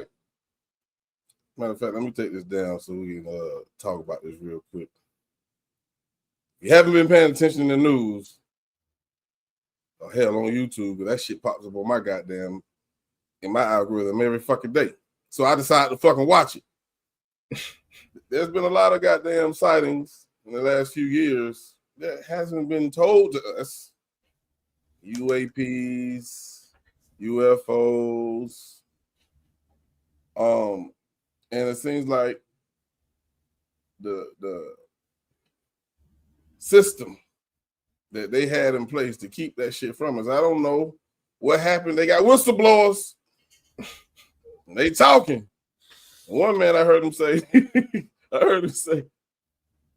goddamn, the community was on our back. Like, bitch, you gonna say something. Like somebody having a chokehold.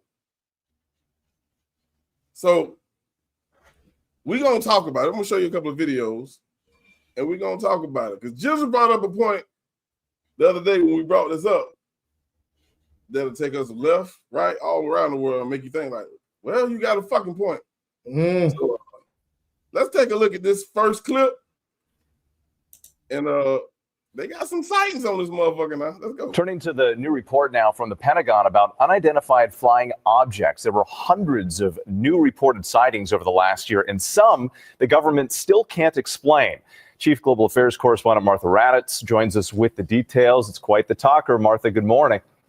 Good morning, Whit. It does. It all sounds straight out of a science fiction movie, but these unidentified airborne objects are taken very seriously by the Pentagon and the intelligence community. And this morning, their new report revealing that these sightings are on the rise. Navy pilots have seen them. My gosh. They're all going against the wind. The wind's 120 knots to the west. More than 1,600 unidentified flying objects have been reviewed by the government's Anomaly Resolution Office, or ARROW, over the years. 98% of them eventually found to be debris, drones, or even large birds. But new numbers this morning from May of 2023 to June of 2024 show 757 new sightings, with 21 of them that cannot be explained. And all 21 mysterious objects were seen near national security sites, witnessed by multiple people or captured on sensors or videos. While the Pentagon does not know what they were, they are quick to steer the public away from little green men. To date, the department has discovered no verifiable evidence of extraterrestrial beings, activity, or technology. But at a hearing this week, the former head of the Pentagon program investigating these objects says nothing should be ruled out.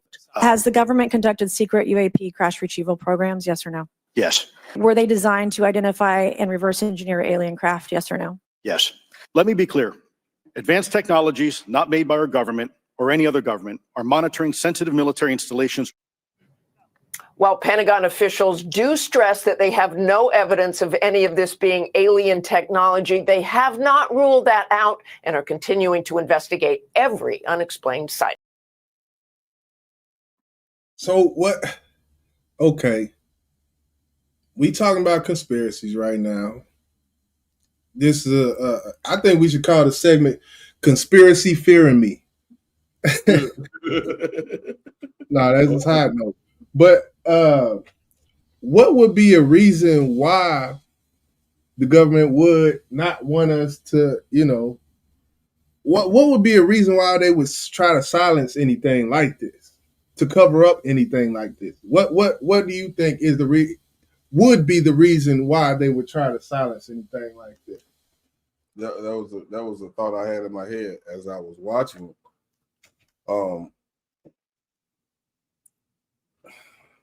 I guess to keep order or stop, the world from panicking, right? Which I don't really think that government give a fuck about us anyway. So I don't. That's a great question, bro. Right.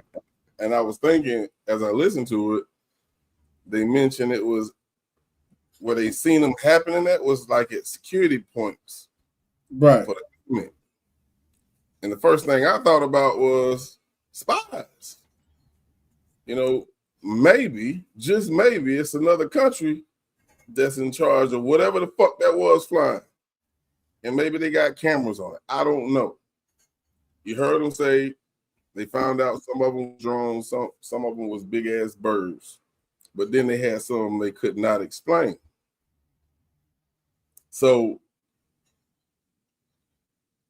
it's either they're there or it's another country doing that shit. And why would they be trying to get to these points? Maybe it's something there at these security checkpoints or wherever they say they try to stop the world from seeing. It's something there that they don't want us to see. And these other countries maybe have an idea and they trying to goddamn see what the fuck it is too. I don't know. But what's your thought before we look at this next video? My thought when it comes down to it, and these sightings, she said some things have been captured, you know, as far as when they fall down and they go, this is kind of how I took it, and they go and see what it was. It was large birds and other things that they said it was. But I'm not big on this conspiracy. I'm gonna just say this. I'm not big on this conspiracy. Well, for one, because whatever they doing now, they've been doing. And the shit, it really is like the earth is flat. I'll debate it with New, but I'm not gonna talk about it just because it's like, I mean, it's flat. Okay, now it's flat. Now what's different? Like type of thing. But for the sake of conversation, for the sake of conversation, when it comes down to it, man, like, come on, man. I can see it, but I can't. You know, a lot of people, as you meant, you know, to harken back to the conversation we had whenever. Hold on. Don't get him back yet. Okay. Let's watch this second one because I want you to end it with that because I think that's going to be a great point that you made. And I asked my auntie about that too, and I'm going to talk to you about that. So let's watch this second video because Jill got some shit and it will make you think. So let's take a look at this one. They got some more shit. Take a look at what this shit is flying in there. Look like a fucking Tesla fucking robot. I'm joined now So by the UAP. Oh, there, Rob. Go ahead. They gonna say what UAP is? UAP is it's almost just like a UFO. It's an unidentified something. Shit. Projectile. Hold on. Because I looked it up because I didn't know what the fuck a UAP was either. Hold on, I'm gonna tell you. It's almost the fucking same thing as a UFO. It's an unidentified aerial phenomenon. Oh goodness, Lord! They done came up with some new shit. Golly. Okay, let's. All right. Former analyst at the Departments of State and Defense, Merrick von Reinenkamp. Merrick, great to have you. What do you make of this? I mean, yet another person coming forward with a new story, but still basically of the same theme, that there's a secret Pentagon program with secret evidence that the public and lawmakers know nothing about. That's right, Elizabeth, and you alluded to it a little bit in the kind of the opening to this segment. But what I like to maybe take a more of an analytic approach, and if we zoom out, you know, in the news cycle, we focus on the latest breaking developments and the whistleblowers, but the smoke now around this UFO story is unbearable. It's choking. There is so much here. And again, from an analytic perspective, the system is blinking red, right? We have Chuck Schumer, the most powerful senator, who has proposed bipartisan legislation that says that the government has these secret, unreported UFO retrieval and reverse engineering programs. You have remarkable commentary from just about every single former national security official in recent years about UFOs. And just to maybe tie this in, we've heard from President Trump, President Obama. They've all made remarkable statements. It's an incredible shift from where we were over the last several decades. Just so our viewers know, back to the Merrick, 50s. go back to what former presidents Trump and Obama have said, because I want to remind our viewers. Yes, absolutely. And I want to tie this directly back to what Mike Schellenberger just said in that segment. And there was an incident reportedly, according to this new whistleblower of F-22 fighter jets, truly our newest and most advanced fighter jets, basically being chased and shadowed by orbs. That's the allegation. President Trump has said the exact same thing. He said he has heard from Air Force F-22 pilots who had encounters with spherical objects. And if viewers go to arrow.mil, that is the US government's UFO analysis office, the most commonly reported UFO is spherical, it's round, and apparently has some remarkable characteristics. So from again, and what did former President Obama say? Former President Obama a few years ago said that I'm going to quote as directly as I can, but there is footage and records of objects in the skies, and we cannot explain how they moved and their trajectory. And he's also spoken about the implications if these UFOs, UAP, are indeed non-human, and that is the language that Chuck Schumer uses. He's openly discussed how that might change politics and how that might change our perspective. I want to pause it just because I'm pretty much done with what they're saying. But what I want to do, and we can chop it up as I do this, is just look at where this motherfucker is flying at. Where the fuck is this at? Is this Area 51? Look, I mean, just look, bro. Like, where the fuck is this at, bro? The like big rigs and shit right there, like desert land. What the fuck is this place right here, bro? I tell you what, it ain't never in the middle of Times Square, where it's a lot of motherfuckers who could actually co-sign this shit. That shit be in, yeah. That's the point I was trying to fucking make. I was looking like, and you mean to tell me ain't nobody see this shit? But when you look at where this shit is flying at, you don't see a person yet.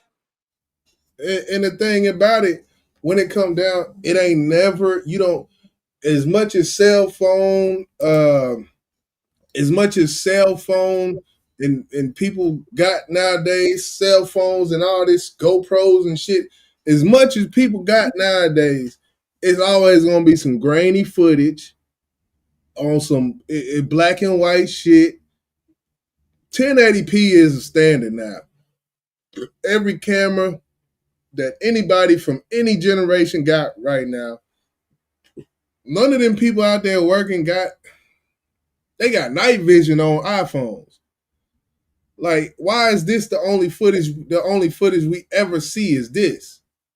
I think this is coming from this is footage that the government has picked up. Yeah, so what would be a reason why the government will put this out if they don't know what the fuck it is?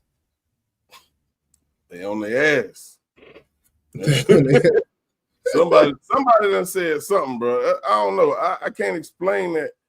But just looking at where this shit was happening at, or the footage was caught at, there's nobody there.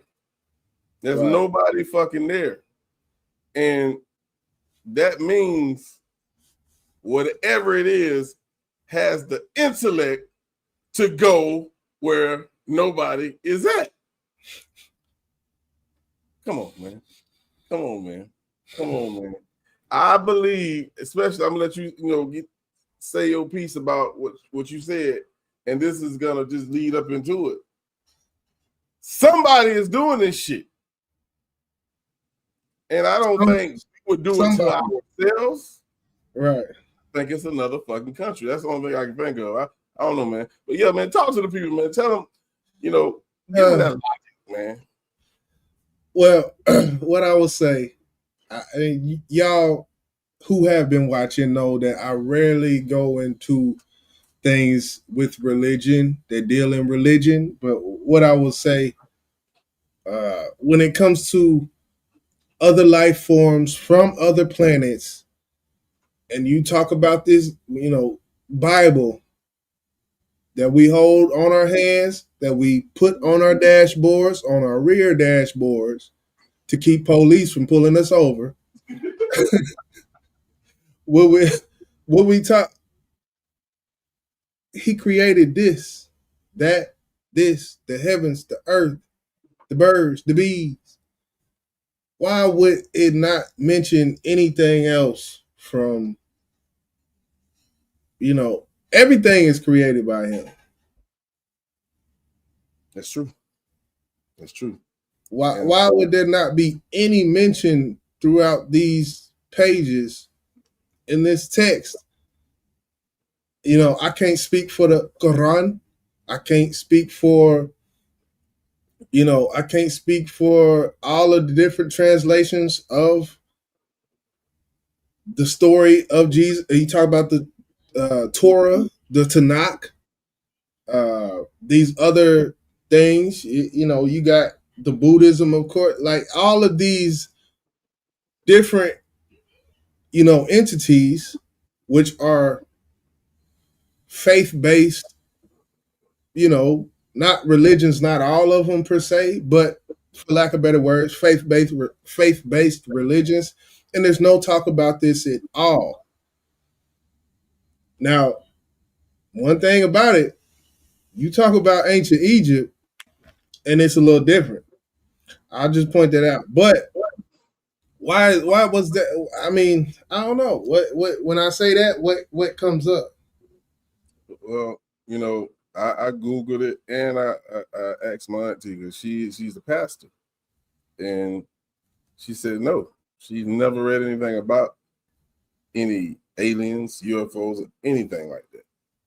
And like I told you, what Google said, the only thing close to anything alienated or UFO-ish is the evils, or should I say the people that don't believe in God, or antichrist people.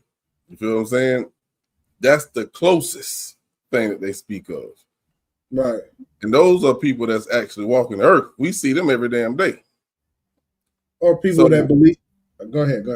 So if those are the only thing it speaks of in the Bible, going back to YJ statement or question, where does it come from? And that led me to my final answer that I said earlier. That shit is being done by a man. Right. And I will say, when it comes to that, man, let me cut my camera off. Man has the ingenuity, like the mind of men has ingenuity enough to create things, to build things that are unexplainable. What's the U stand for in UFO? What's the U stand for in UAP? Unidentified. As men, we have the power to create things that are unidentifiable in a grainy footage. So I'm kind of rocking with you on this topic. What else they got? Bigfoot? You remember Bigfoot? You remember the woolly mammoth? Like this weird Loch Ness monster? This man walking through the woods and shit like, that shit, you will be like, man, but one thing they all got in common, grainy footage. It will be a Bigfoot spotting today in 2024, and they will try to act like somebody had a camera that was that trash. Yep. Nope. You can't fool me. And if you're there while this shit is happening, I ain't gonna tell you to go chase it. But whatever it is, always get away. Get away. You know what I'm saying? As big as Bigfoot is, why is he running from you?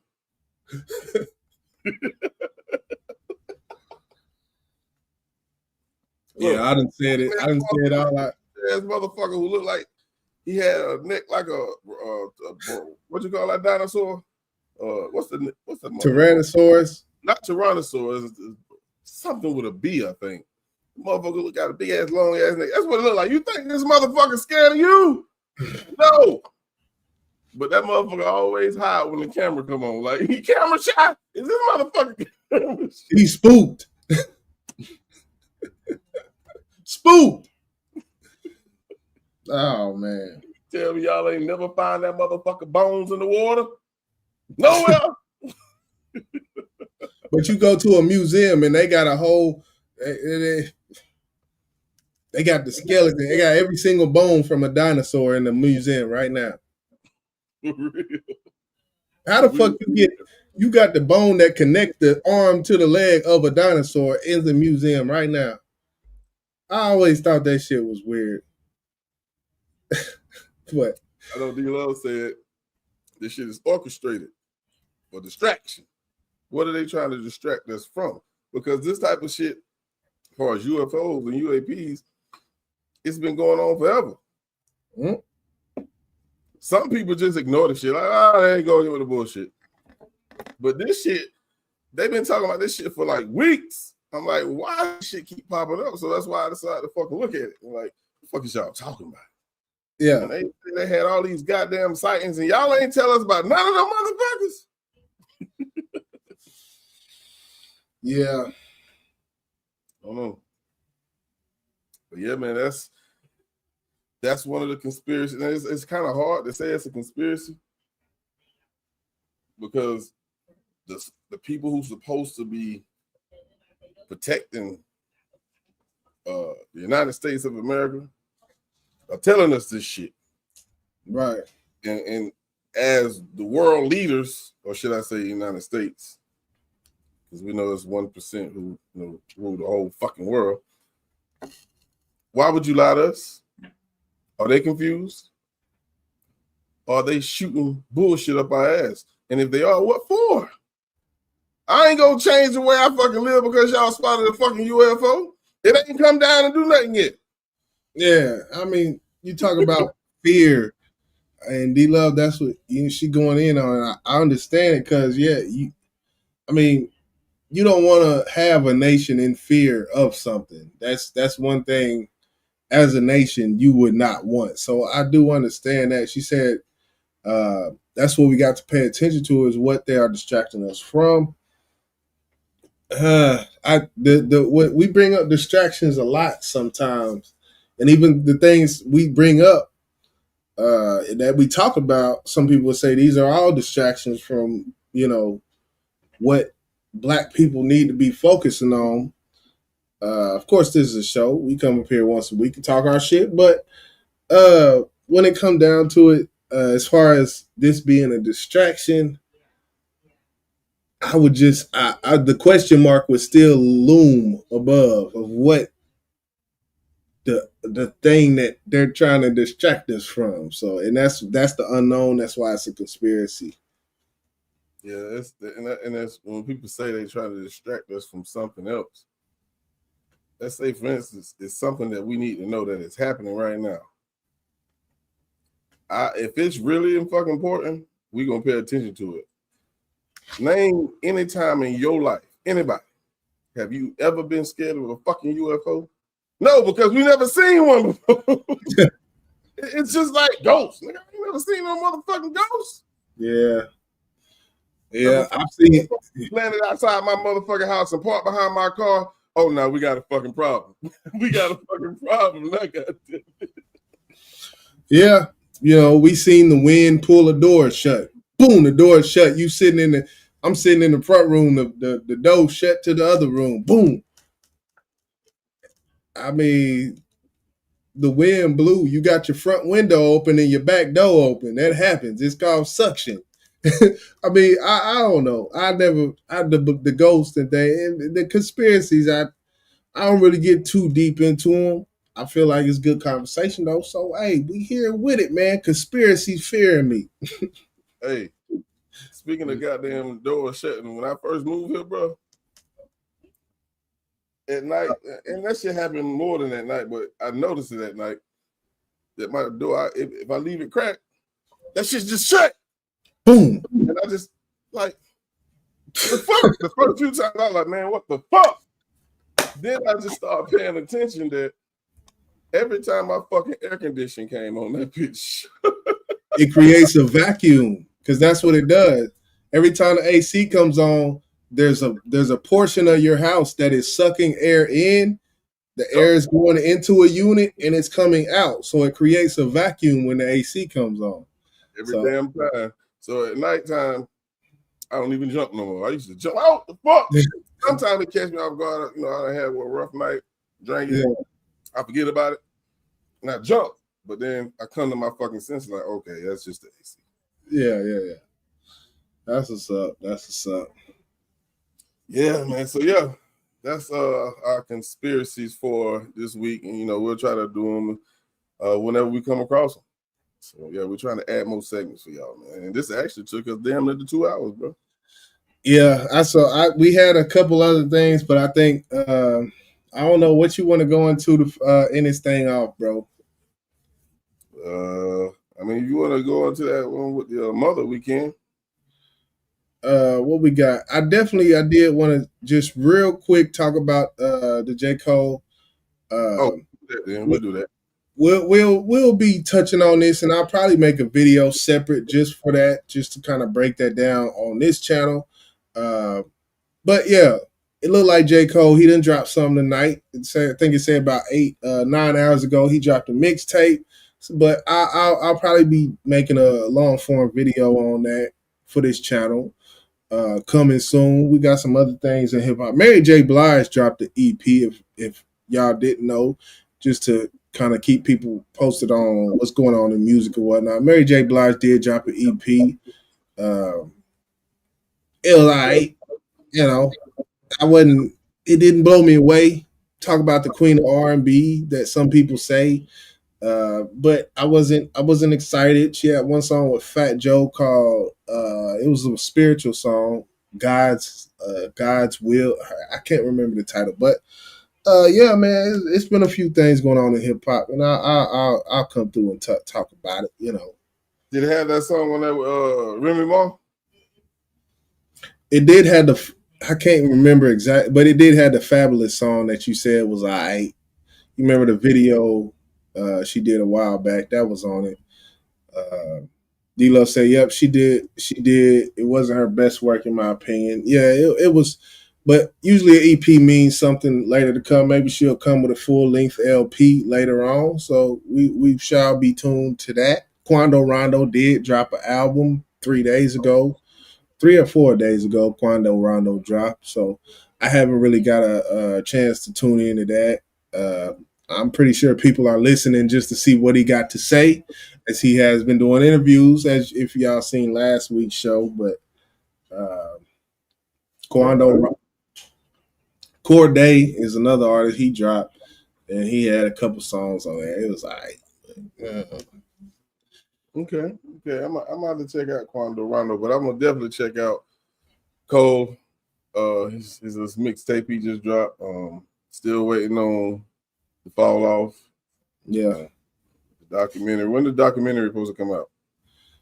Well, it's already dropped. The first episode dropped yesterday, and every 2 days it's an audio series. So, you know, every 2 days a new episode comes out. It's 10 episodes, you know, retracking his come up of sorts and things like that. And he dropped a mixtape with it. So I'm thinking an album coming early 2025. That's my prediction. Yes, most definitely. It's coming. Yeah, man, I'm gonna drop on the same day. I'm gonna hit him up. Yeah. You feel me? But yeah, as far as the meat and potatoes, man, hey, I'm thinking, yeah, man, let's get into this. Mom arrested situation. I'm thinking let's get into that, man. All right, so we're gonna go ahead and give our final topic, or should I say final segment of the night. And you know what? God damn it, I keep forgetting I don't have that over here. Oh, gotta add the meat and potatoes intro in here, but it's all good. We still gonna talk about it. Yeah, so basically this situation, I guess if you could cue the video up, I kind of preface it real quick. So when it comes to this situation, we talk about parenting sometimes. We talk about the law, and this is a case in which a mother leaves with one child, and when she leaves, she admits that she did not know where the other child was. Turns out the child turns up in a small rural town. He walks off, and I will leave it at that. And we'll see what she got to say. They did a little interview with her and everything. This is about a 2-minute video, but we'll chop it up after we get into this. Donald Trump choosing Robert F. Kennedy Jr. to serve as Secretary of Health and Human Services. Well, President-elect tapping RFK Jr., the conspiracy theorist. What'd you say? Say I got a timestamp in there. It's like 12 something. If you're looking at private chat, I got you. 12:17. Yeah, I got you. I see it. It's my nightly news show. You know, I watch this probably every day just in passing. It's one of my traditions to listen to my boy Lester Holt.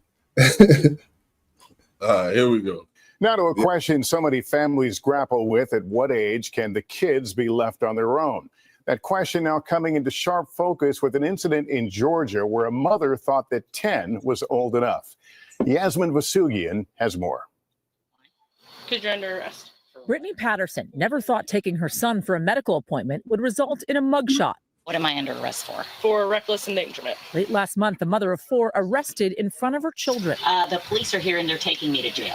So I need you to come stay with the kids. It was anger and frustration, of course, because my children were having to witness that. They're taking me to jail. I love you. Love you too, baby. According to the sheriff's report, while she was out with one child, Brittany wasn't sure where her 10-year-old Soren was, but figured he was around the house. Instead, Soren had decided to take a walk in Mineral Bluffs, Georgia, to the Dollar General, less than a mile from the house. It's really not even a town, hardly. A rural area, population around 370. It's not a super dangerous or even dangerous at all stretch of road. But the catch? Brittany didn't know her son Soren had done that until a sheriff's deputy called. So when you got that phone call, hey, do you know your kid is in town? What did you think? I said no. I didn't know he was in town. I was not expecting them to say that. Do you know your phone number for your mom? The sheriff's incident report says when the deputy called Brittany, she recalled when it was time to leave that morning, she, quote, couldn't find Soren anywhere. But Brittany felt okay leaving, given her mother lives a 1-minute walk away. She now faces a misdemeanor charge of reckless conduct, up to a year in jail, and a $1,000 fine. Neither the district attorney nor sheriff's department would comment for this story. But the sheriff's report says Brittany was, as she put it, quote, at her wit's end with dealing with Soren. Her lawyer says she was asked to sign a safety plan for her son, including a GPS tracker, before prosecutors would consider dropping the charges. This is not right. I did nothing wrong. And I'm going to fight for that. Yasmin Vasugian, NBC News. In 60 seconds. Yeah. So, from listening to that, 10-year-old boy, 10 years old, this woman is facing misdemeanor charges, $1,000 fine, and writing out a plan, GPS tracker. That will all be needed for her to have these charges dropped. What's your take on this? How long were they gonna be gone? Oh, you mean with the other kid to the doctors or whatever, the appointment? So her kid, she lost a kid while she was going where? I missed that part. She was taking her other kid to a doctor's appointment. And the kid that walked off or was gone, she didn't know the kid was missing before she left. Right. And she said she knew he was close by. Her mom lived, her mother, which would be his grandmother, lived close by. Right. And she assumed before she left that maybe he had went there, and she left, yeah. I think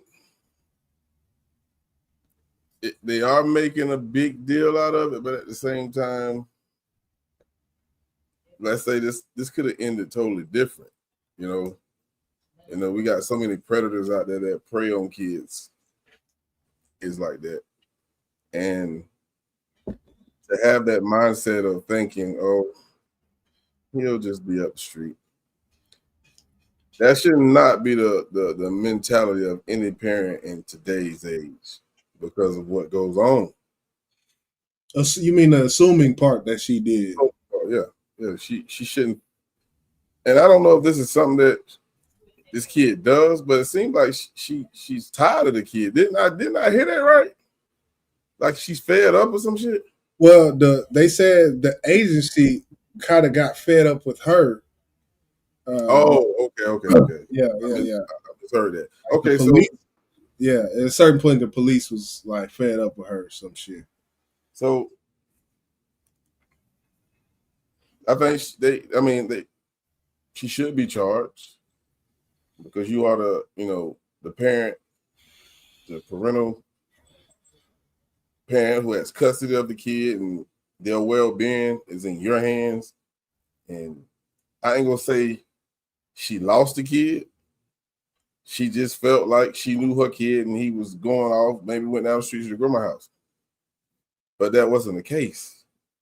So now you're facing these charges and you're mad. You think it's bullshit. You think it's unfair. She did sound bad. Your kid back. You got your kid back. I think. Yeah. They could take him from you. Because right now, in their eyes, you look like an unfit parent. Mm-hmm. But like I said earlier, it could have ended totally different.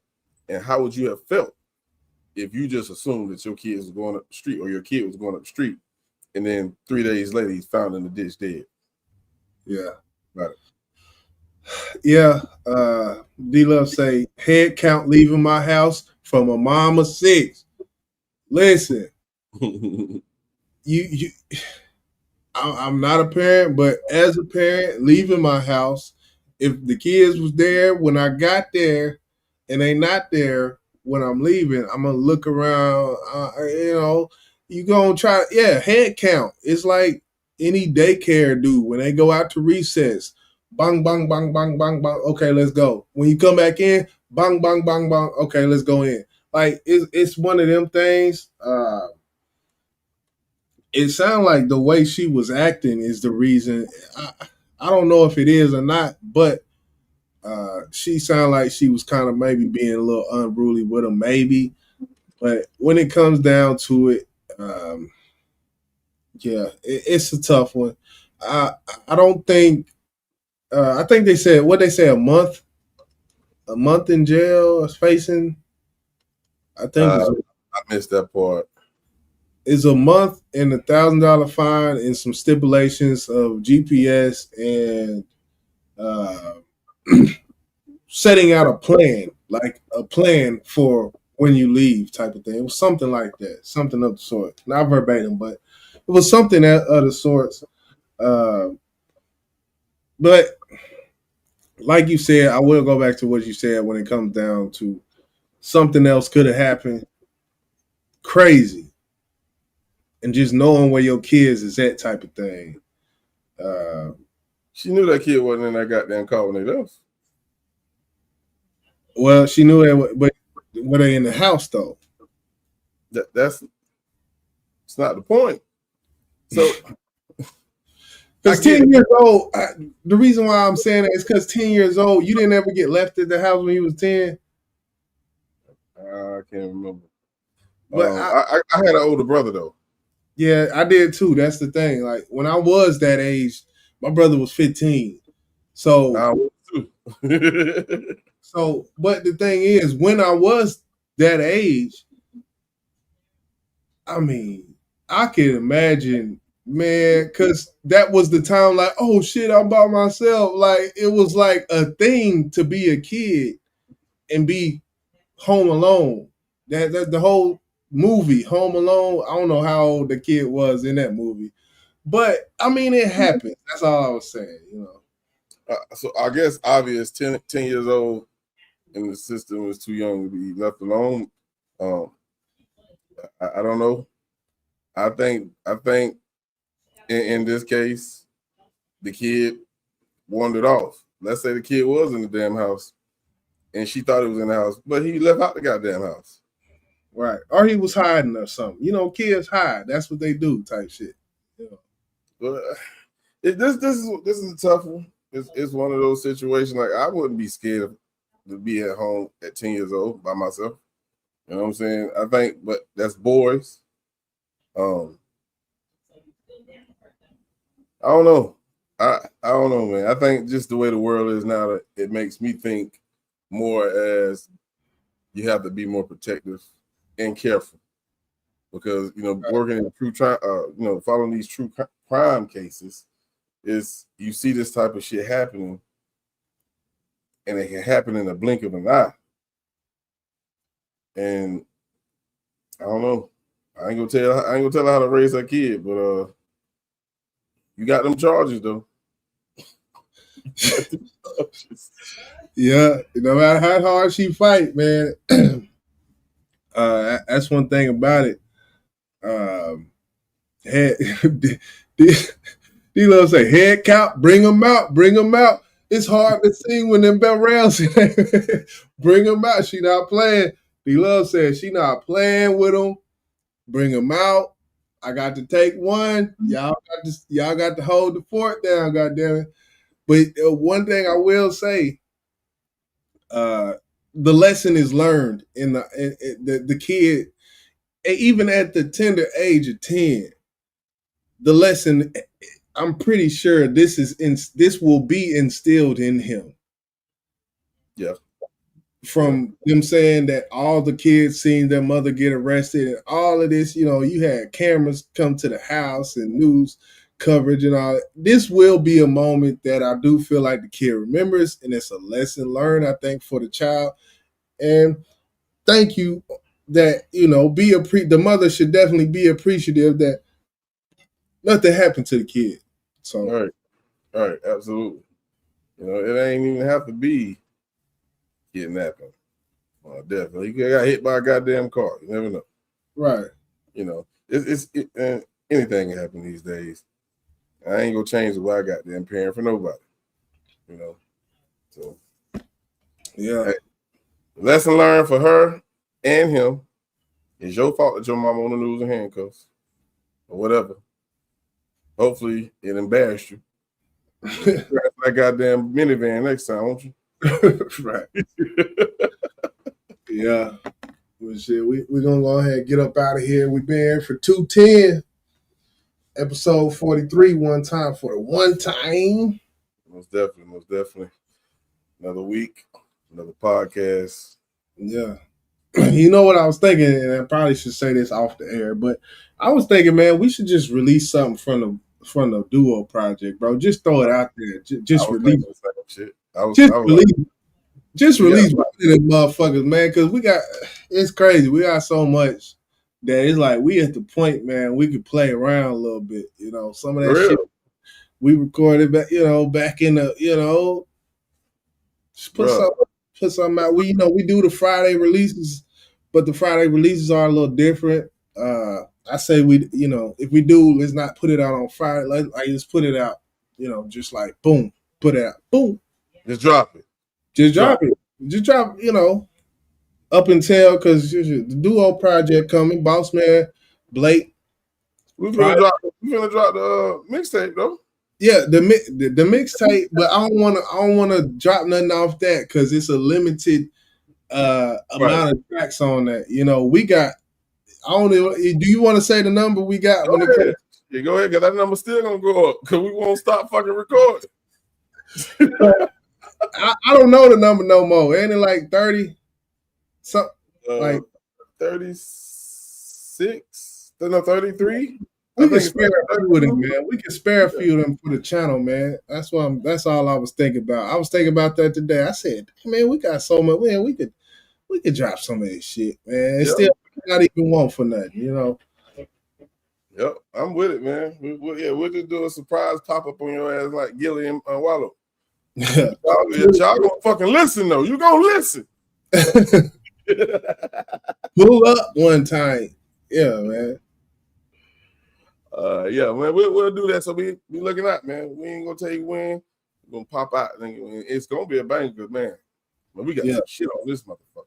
It's a lot. It's a lot.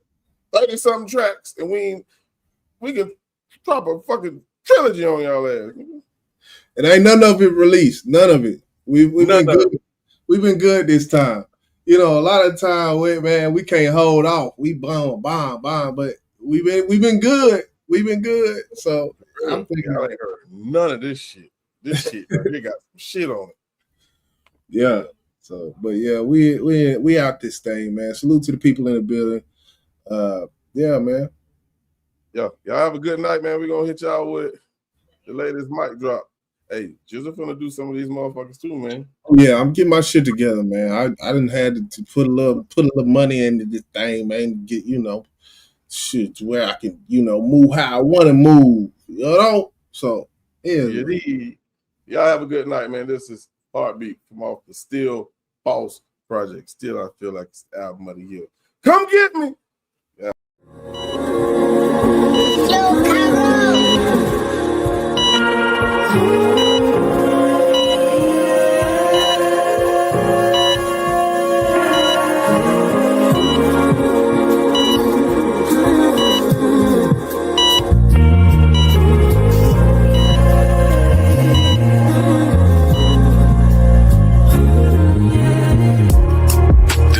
Lisa, you've been running from me. I've been searching high and low, but I end up with nothing. Maybe it's karma or something. All a nigga want is a wonderful woman. But see, this problem really keep me lonely. When I was trapping, with no problem with keeping them on me. Talk. But this feeling that's inside, keep a real nigga mind in overdrive. I can't even lie. I swear to God, it's hard to stop the tears. And me giving into these demons, that's my biggest fear. My daughter, that's the reason why I live. But it's still hard cause she don't live where I live. That's why I'm searching for a peace of mind. But I guess you took it with you, it's harder to find. I pray to God he come touch my heart and my mind. Cause I don't really know how long I'm gonna survive. Can you feel my heartbeat?